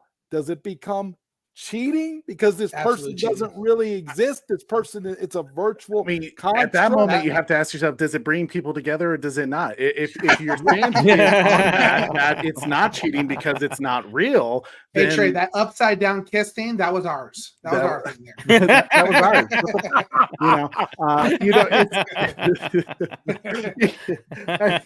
It's so fun. I mean, even like, we kind of joked in the game, there's like one particular scene where like there's a vampire character that can like bite one of the female characters, and it gets kind of sexual. And it was that moment of like where I had this weird thing where one of the characters, like, she's clearly like coming on to me. I was like, this is awkward, I can't handle it because like I'm with my wife. And then she has the moment with the vampire dude, and I was kind of like, and I know Sarah, she likes her vampire books, she likes that whole Twilight stuff. So I looked over and I was just like, oh, I see how it is. And she's like, it's only fair, motherfucker. And that's what I knew. I was like, virtual reality is a bad idea, especially with your wife, So my preference, I'm good with the real thing. Like Wonder Wife is enough for me. But what is real, Trey? That's the thing. That's the thing that I'm struggling with now. The main question I'm struggling with, my gentleman, is what is real? This is real. If you say this is real, it's not a struggle for me though. I don't know. If you say this is real, okay, that's fine. But when you put the goggles on and you go in there and you feel it, you can see, touch, taste, smell, everything is there. And your brain doesn't discern the difference between that and this, other than it's just a different environment. If your brain does. It's like simulation you're and lying to stimulation. yourself. That's what I feel like. It's like I'm lying to myself. Are like, you lying oh to yeah, yourself? I just hooked up Well, with my girl from Smallville, and oh yeah, that was great and everything like that. Oh, wait a second. Oh No, it wasn't real. But does it matter? It was real to you. Absolutely. I think it's per person. One of my good friends is disabled and they can't leave the house. They live in their room, and they've expressed virtual reality because they like games and other stuff. It's come to the point where they know it's a simulation, and then it's more depressing, and to the point where certain movies that are not fictitious, some about like a rom-com, depresses them because they can't go out and have human interactions, and they just don't do that anymore, and their mental health has gotten better. So I think it really depends on the person and what we, I guess, believe is real or satisfying. What is your perception? Yes, Our own experiences. Yeah. It's not about if it's Because real. I love unplugging from social media and going on like a 10-hour hike in the woods where me and my buddy, we ran out of water halfway through, and we're like, oh shit, what are we going to do? And we had to climb a mountain, or not a mountain, a rock. And the heart beating and everything that just happened randomly was just so beautiful and irreplaceable. And I couldn't predict it or even choose it if I wanted to. And it still sticks with me to today. So I think the randomity of things not being perfect is just really beautiful, and it's great to escape. I've done VR stuff too, but for some reason the VR's not the gonna be advancement still doesn't That's excite me. It sounds great, but it doesn't excite me. Maybe I'll try it for a day or a week, but Well, I'm gonna it tell you just something. doesn't get me When really you're- excited. When you're climbing a mountain on the moon, Koj, all right, It doesn't matter. You're gonna come back and tell. You're gonna have to come back and tell me how real it was, because Probably. that's the thing that I'm sitting here struggling with, because we're talking about these people getting involved in their AI relationships with these, actual like romantic relationships. Like I think Corey brought that up earlier. Mhm. Imagine that, right? You're in the virtual world, and we know that, VR, we know that VR sex, VR pornography is a thing, right? Well, imagine you're in the VR world and you meet the woman of your dreams, but she's an AI. She's not ones even and a zeros. she's not even a real person. Well, you But put she's that an zero AI. in the one. Oh, you create some fun. But here's the thing, Trey. She's an AI, right? She's an AI, but she's indistinguishable from anybody that you know in real life, in your real life, in your real world. You meet, you fall in love, you have this relationship. Sure, when you take off the goggles, here's the thing that's going to blow your mind.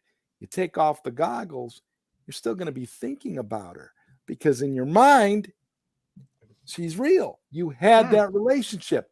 So because she's because she's an AI creation, you can talk to her on the phone.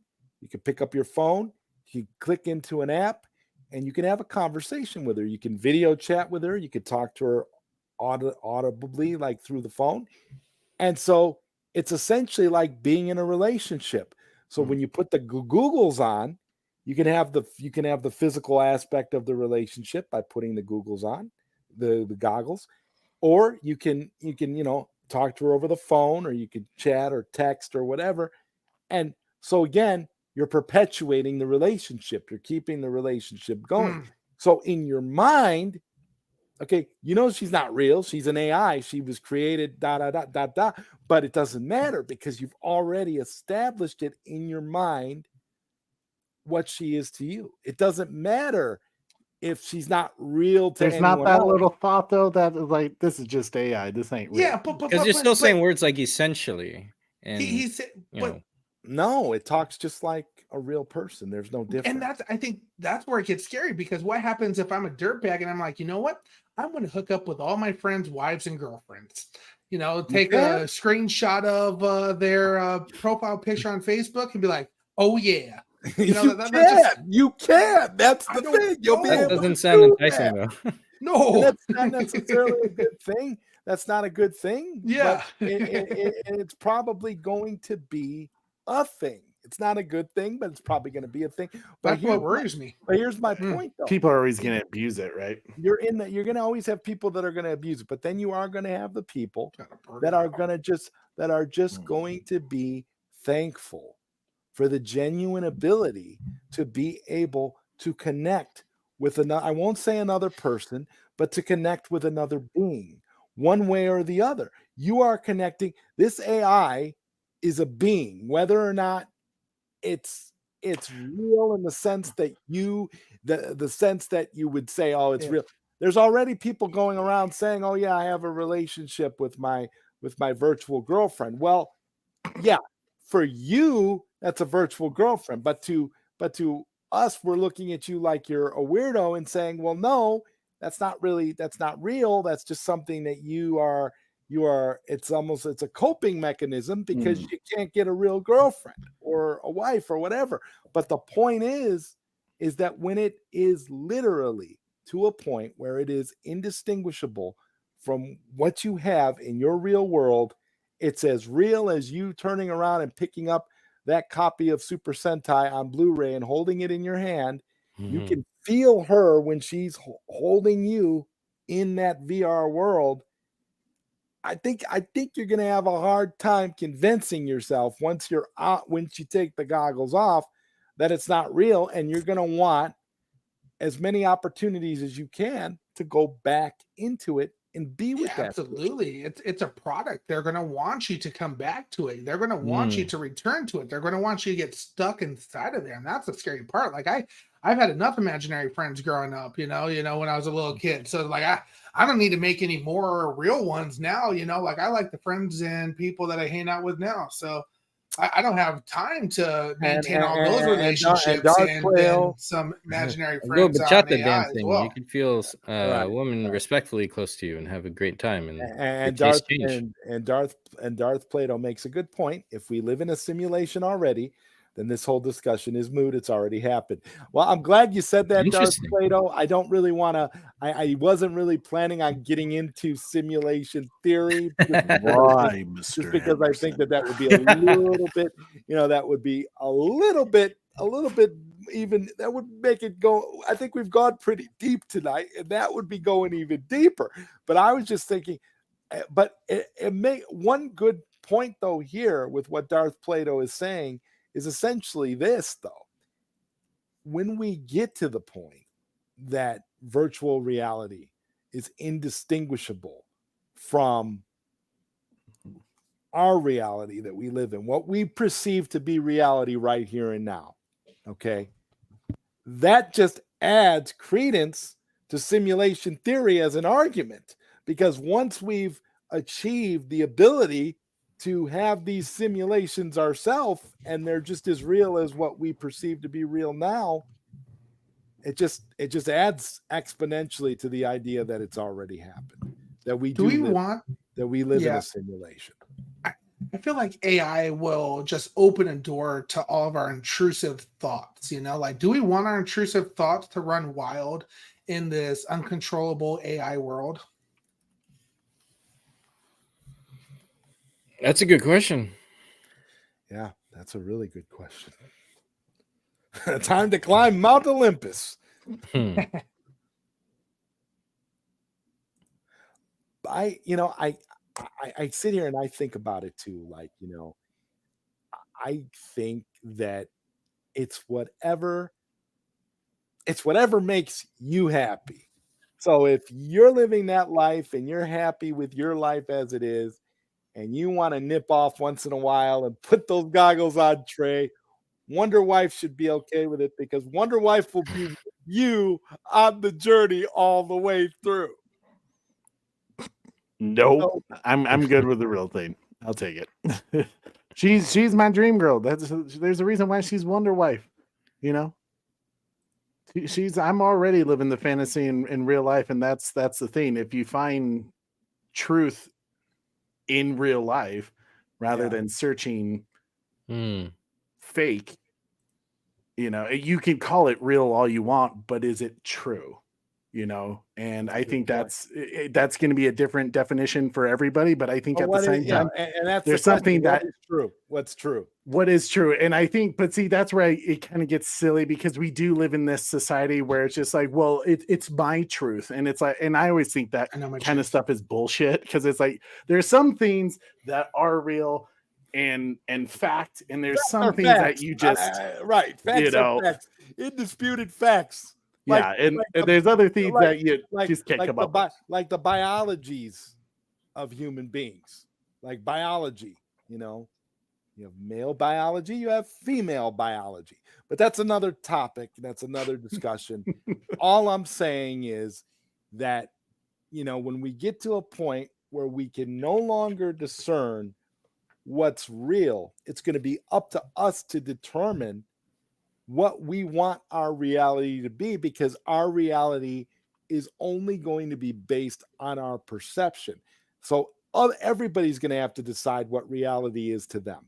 Reality will not necessarily be fact or fiction, true or false. The reality will be what you make it. Reality will literally be whatever you make reality out to be, because everybody will literally be living in their own little world, being able to make of it what you will. I just don't think when it comes down to discerning what's real and what's not, I think that's what's going to be the real big problem, because when you can't tell anymore, you just have to rely on your perception and hope you make the right decisions.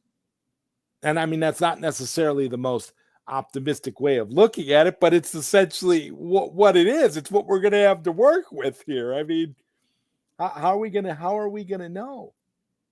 This would be accessible to people who have access to the technology, right? Because there are people in the world that are poor as hell. I mean, right? Honestly, that's probably the thing. Is there's villages in Sri Lanka where there's like barely any cell phone or technology, and they get along pretty well. So, one of consumption these days, and all that. One of these days, we'll get into a discussion about the 15-minute cities. Yeah, yeah, that's another deep philosophical. Sorry, Zod, I don't actually support simulation theory. Okay, well, I mean, that's fine if you don't support simulation theory. It's an interesting idea, though, right? I'm just using simulation theory in relation to what we're talking about now, which is AI and virtual reality making things in a fictional world become indistinguishable from what we perceive to be the real world right now. I still have a real tough time with the question of what is real, because if we cannot discern the difference between what's real and what's not, then it makes no difference. It really doesn't. And then you're just forced to live, questioning everything and just taking your wins where you can get them.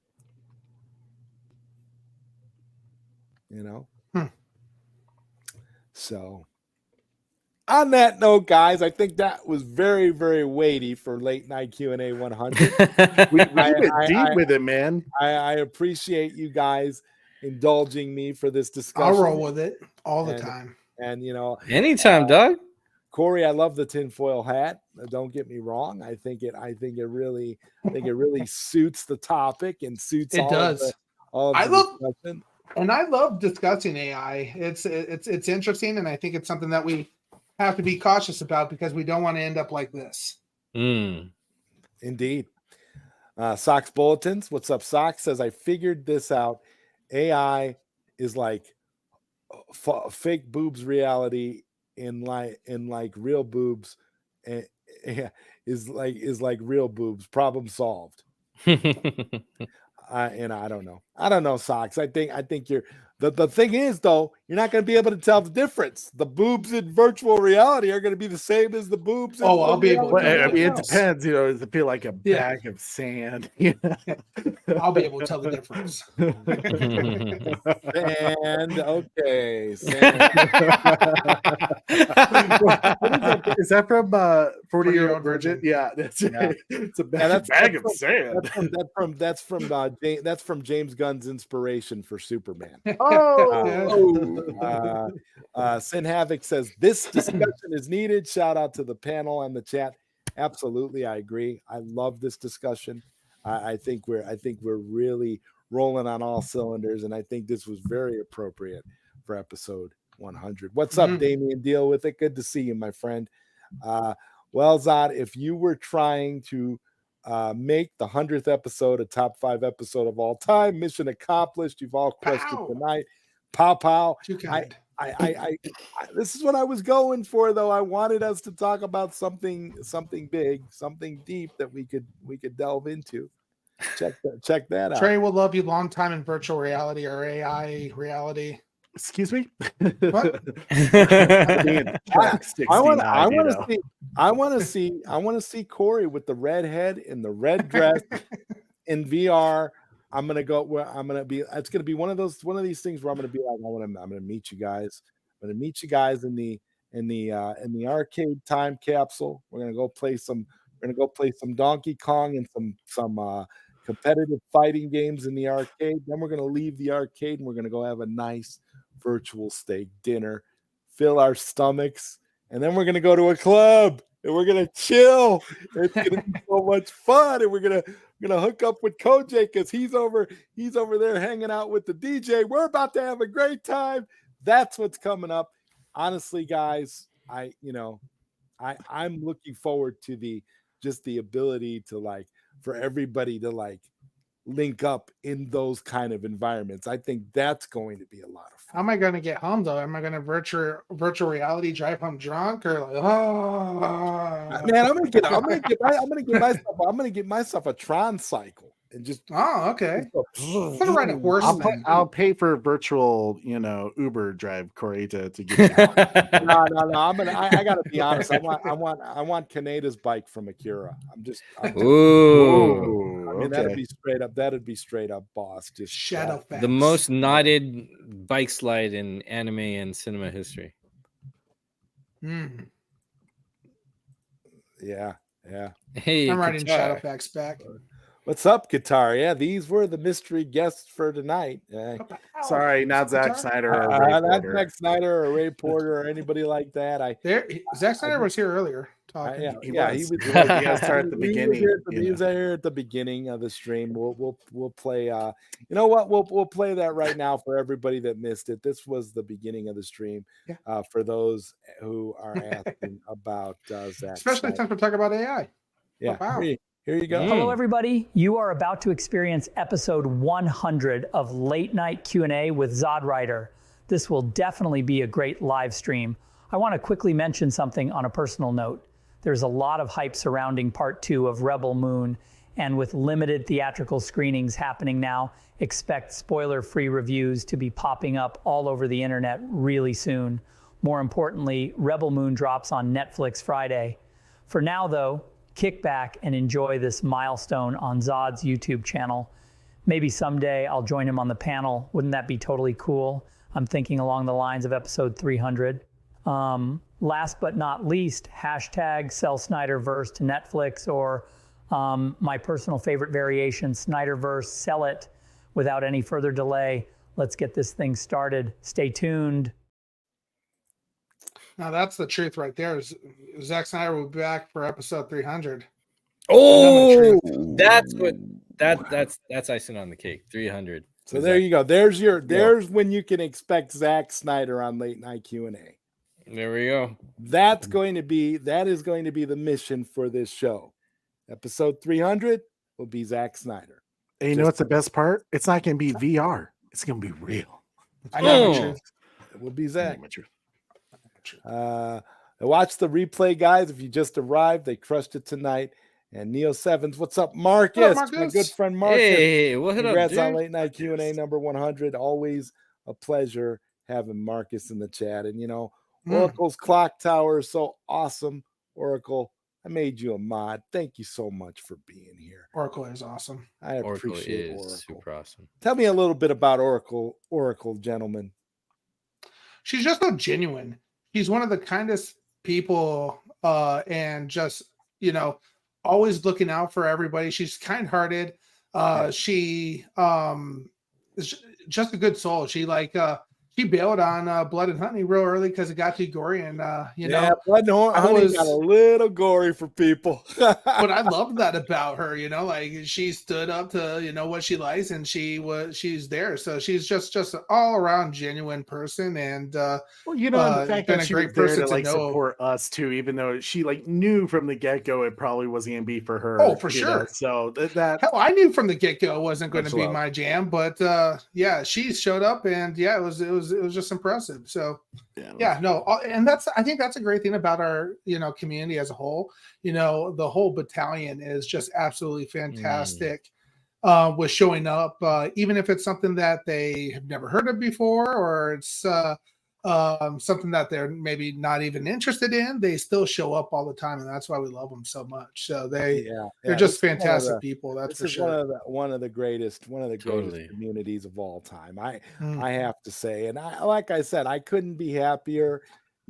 Having reached episode 100 and being here with you guys for this occasion, because this discussion was something else. We've talked about so much stuff tonight. It's almost like I wish I had an editor to work on the fly. Maybe I can get AI to do that and be like, there we go. Okay, AI, I'm okay with that. Okay, AI Alfred, make me a highlight reel here that I can play at the end, I'll play around with that. That'd be kind of fun. I mean, I think, it's like a virtual assistant kind of a thing. And there you go. That's what they're trying to do now with the Microsoft Copilot, right? They're trying to make everybody a virtual assistant, like a Scarlett Johansson virtual assistant type that you can. Thank you, Aaron. So much fun having you here, man. So glad that you could be a part of Late Night Q&A. I had Aaron Fisher on his own not too long ago, and then he joined last week when I had my good friend Retro Ralph on. I'm very, very fond of Aaron. Aaron is awesome. If you're not watching Aaron Fisher and you're not subscribed to Aaron yet, definitely do. Aaron's a real one, man. He's definitely real. He's definitely one of those great people. I don't care what anybody says. I think Aaron's great. I'm always going to support Aaron, and he supports a lot of us, and he's very good. He's very good at what he does. His videos are great awesome content. And he definitely is spot on all the content. So I couldn't be happier to have become friends with Aaron. Aaron's awesome. Nice. And we've got and it's so great. Oracle surprised Aaron. Yeah, Aaron's been here. He's been on Late Night Q&A, and he's awesome. He's always putting out great content, and we've facts. I'm serious, man. This is what I'm talking about. This community is so amazing. Absolutely. Wow. And I could say nice things about every single one of them. There it is all night for sure. Absolutely. Just so people know, Aaron says, "Thanks, guys." I feel the same about all of you. There you go. There you go. Yep. Seriously, I'm also just amazed at how we've been here on this panel for over 3 hours, and the time has just flown by. Yeah, I didn't even check my watch once. No, you did. Trey did not check his watch. Trey did not check his watch, but I'll tell you something right now. I was thinking about one of those the Batman vagina calzones. I was thinking about the cat calzone, the vagina calzone. Yeah, it's totally the shape. They cannot lie. That's exactly what they were going for. That thing did not look like a bat. Right. You remember the whole review I did. I was like, this is interesting. That was the best food review of all time. When Wonder Wife put the black bib on your, oh my God, was it a black bib or a red bib? I can't even recall now, dude. I'm like trying to think, like what? She put the bib on you. All I know is when she put the bib on you, it was such a classy food review. I was like, Trey should be doing like food review shorts for the Bat Channel. I bet you your channel would blow up. The moment I heard the Hamada burger was coming, I was just I had to stop. I didn't want to die of food poisoning. Oh, good call. Good Oh call. my God! Say no to botulism. Yeah, you guys, it's unbelievable. I'm sitting here like, are you kidding me? Like that was one of not only one of your most entertaining videos of all time, but it was perfect because it was like it just goes to, it shows you the ridiculousness of Warner Brothers as a company, full well partnering with Little Caesars on a That's a top food chain, buddy. On a trashy looking, but on a trashy looking freaking. I mean, it wasn't even like appetizing in any way looking wise. And when Trey took his first bite, I nearly died. I was like, wow, this is fair.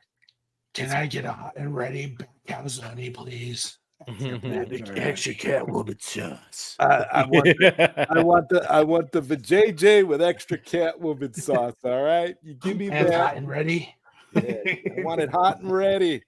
I don't want to wait. Okay, I got things to do. Let's go. I only got time for a quickie. Swear to me. Oh my God. I got batarangs to throw. We've had too much fun doing all these freaking things, man. God, that was fun. That was a fun review. It doesn't get any better, guys. And I'm just. It's so good to be with all you guys again. You know. Yeah.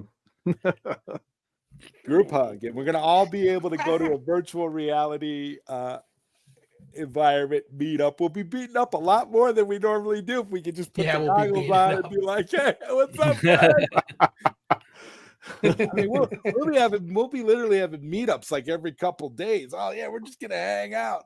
Go to the virtual movie theater and the IMAX and watch Zack Snyder's Justice League for the upteenth time. Like, okay, there we go. You know, like, virtual world probably 2 and 3 and 4 and 5. Yeah. Again. All right. Well, I want to start with you, Koj, to wrap things up. I want to kind of get what you got coming up on your channel. What can we expect from Lord Koj? Oh, thank you. Well, more watch parties. We're doing more Super Sentai. Those previews happen or those premieres happen every Tuesday night, and we're making more watch parties. Check out when I post them, or it's mostly Fridays, but my boy Corey is going to be on with a lot of them, and you'll be showing up too. Just more content I'll be posting every now and then. More video gaming. I'm looking to do some other stuff, but I don't want to give away too much. And I am working on my film. I'm hoping to finish it, principal photography, this year. So then more on that later.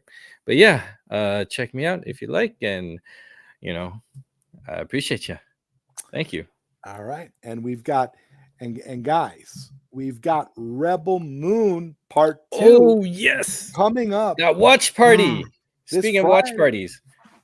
This Friday. Bat Channel. Yeah. This Friday, gentlemen. Rebel Moon Part 2. I'm excited. It's good. I've already seen it. It's great. Oh yeah, I was just gonna say, like Koj. I feel so bad for Koj because he's like been containing the excitement. Like he doesn't want to let anything. Because I knew when I kind of used to it. Yeah, but I know when you see something, you're excited. And just kind of like I don't want to ruin it for you guys, and that's why I love you because you can control that. Like you don't like spill the beans, And Koj backstage told me it sucked.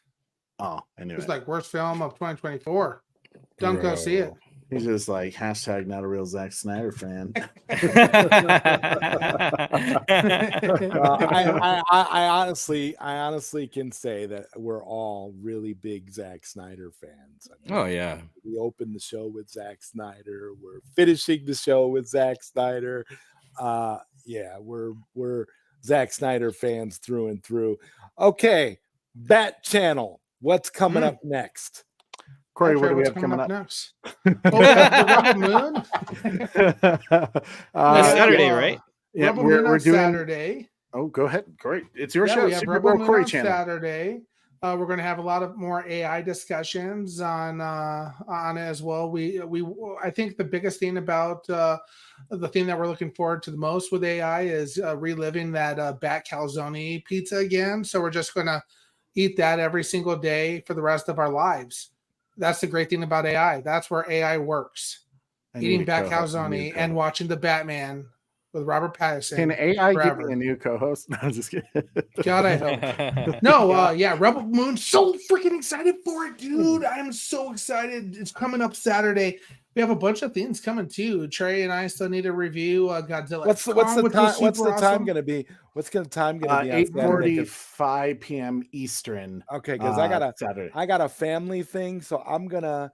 So hopefully, whenever I get home, you guys will still be going. Yeah, cool. Yeah, I'll send you an invite when we, whenever we get started. And yeah, dude, we're excited. I mean, obviously it's Rebel Moon. The first movie was a solid start to like an incredible, it's just original IP, which is what we need. We're so used to just, it's a reboot. Oh, it's something we've seen a million times, and a remake here. Yeah, crossover. And it's just good to see fresh new content that in this case we have nothing to go off of. We don't have comics. Well, I mean, we're starting to get comics and books and stuff like that, but there's really no expectation. There's nothing we are gonna be like, oh dude, I can't wait until we see this. This is gonna, when we see Batman movies, right, we're like, oh, I hope they pull from this comic and do this. And with here, you're experiencing everything for the first time. So that is even more exciting to me. So I'm super excited for this Saturday to especially hang out with you guys and watching that together. Friday, my wife and I are celebrating 10 years of dating. I'm told we don't have to worry about the dating anniversary anymore after this, but something tells me that's a lie. And that I always have to remember. Well, definitely congratulations on that. I'm looking forward to when you guys can have anniversary celebrations on the moon, and we can all hang out. There we go. Yeah. That'll be fun. And wow, I can't stress this enough how thankful I am that you guys were all able to make it for episode 100. You guys, thank you, bro. You guys are amazing. I'm just thrilled to death to have been able to be here, and I couldn't think of a more fitting episode 100. This was fantastic. The chat was exceptional tonight. You guys always make it worthwhile. There's never a dull moment, in the chat. The way everybody's just, riveted and in on the conversation. We had a lot of great stuff, particularly there were some, some standouts tonight with Oracle and Aaron, and we had Sin Havoc and Qatar and Socks and everybody showed Trevor up. H, Integrity, Trevor H. We had so many great people here today. Bat Dan got out of it because he got to see Rebel Moon tonight. So, good on him. Boo, Bat Dan. And never. Bat Dan. I hope he chokes on a honeycomb. I'm just kidding. Wow. Just kidding. Knock on wood. Please actually don't choke on it. And on that note, Bat Dan, please don't choke on a honeycomb. And I hope we know what Bat Dan's AI world's going to be like. That's for sure. Oh God! You know what? Let's hope. Let's just hope that Bat Dan's spoiler-free review is going to be amazing, and because he's gonna rush to get one out there for Rebel Moon because that's the whole point. If you're going through all that and having the theatrical experience, you want to make sure that you get that review, get that content up, get that content out there. And on that note, I'll be back next week with another episode of Late Night Q&A. We've got sub. If you're not sub to me, I would suggest doing that if you can. Doesn't cost you anything, and it'll help out the channel greatly. But I am thankful for all the viewers, and I love being here for Late Night Q&A every week. So I'll continue to be here. You guys are awesome, all of you. And congrats again on 100, buddy. Congrats, sir. Awesome job, again. man. Yeah, man. This is awesome. So excited. It's been fantastic. And this has been a great show. This has been one for the ages, and I'm sure there will be many more. So until next time, good night, everybody. Bye.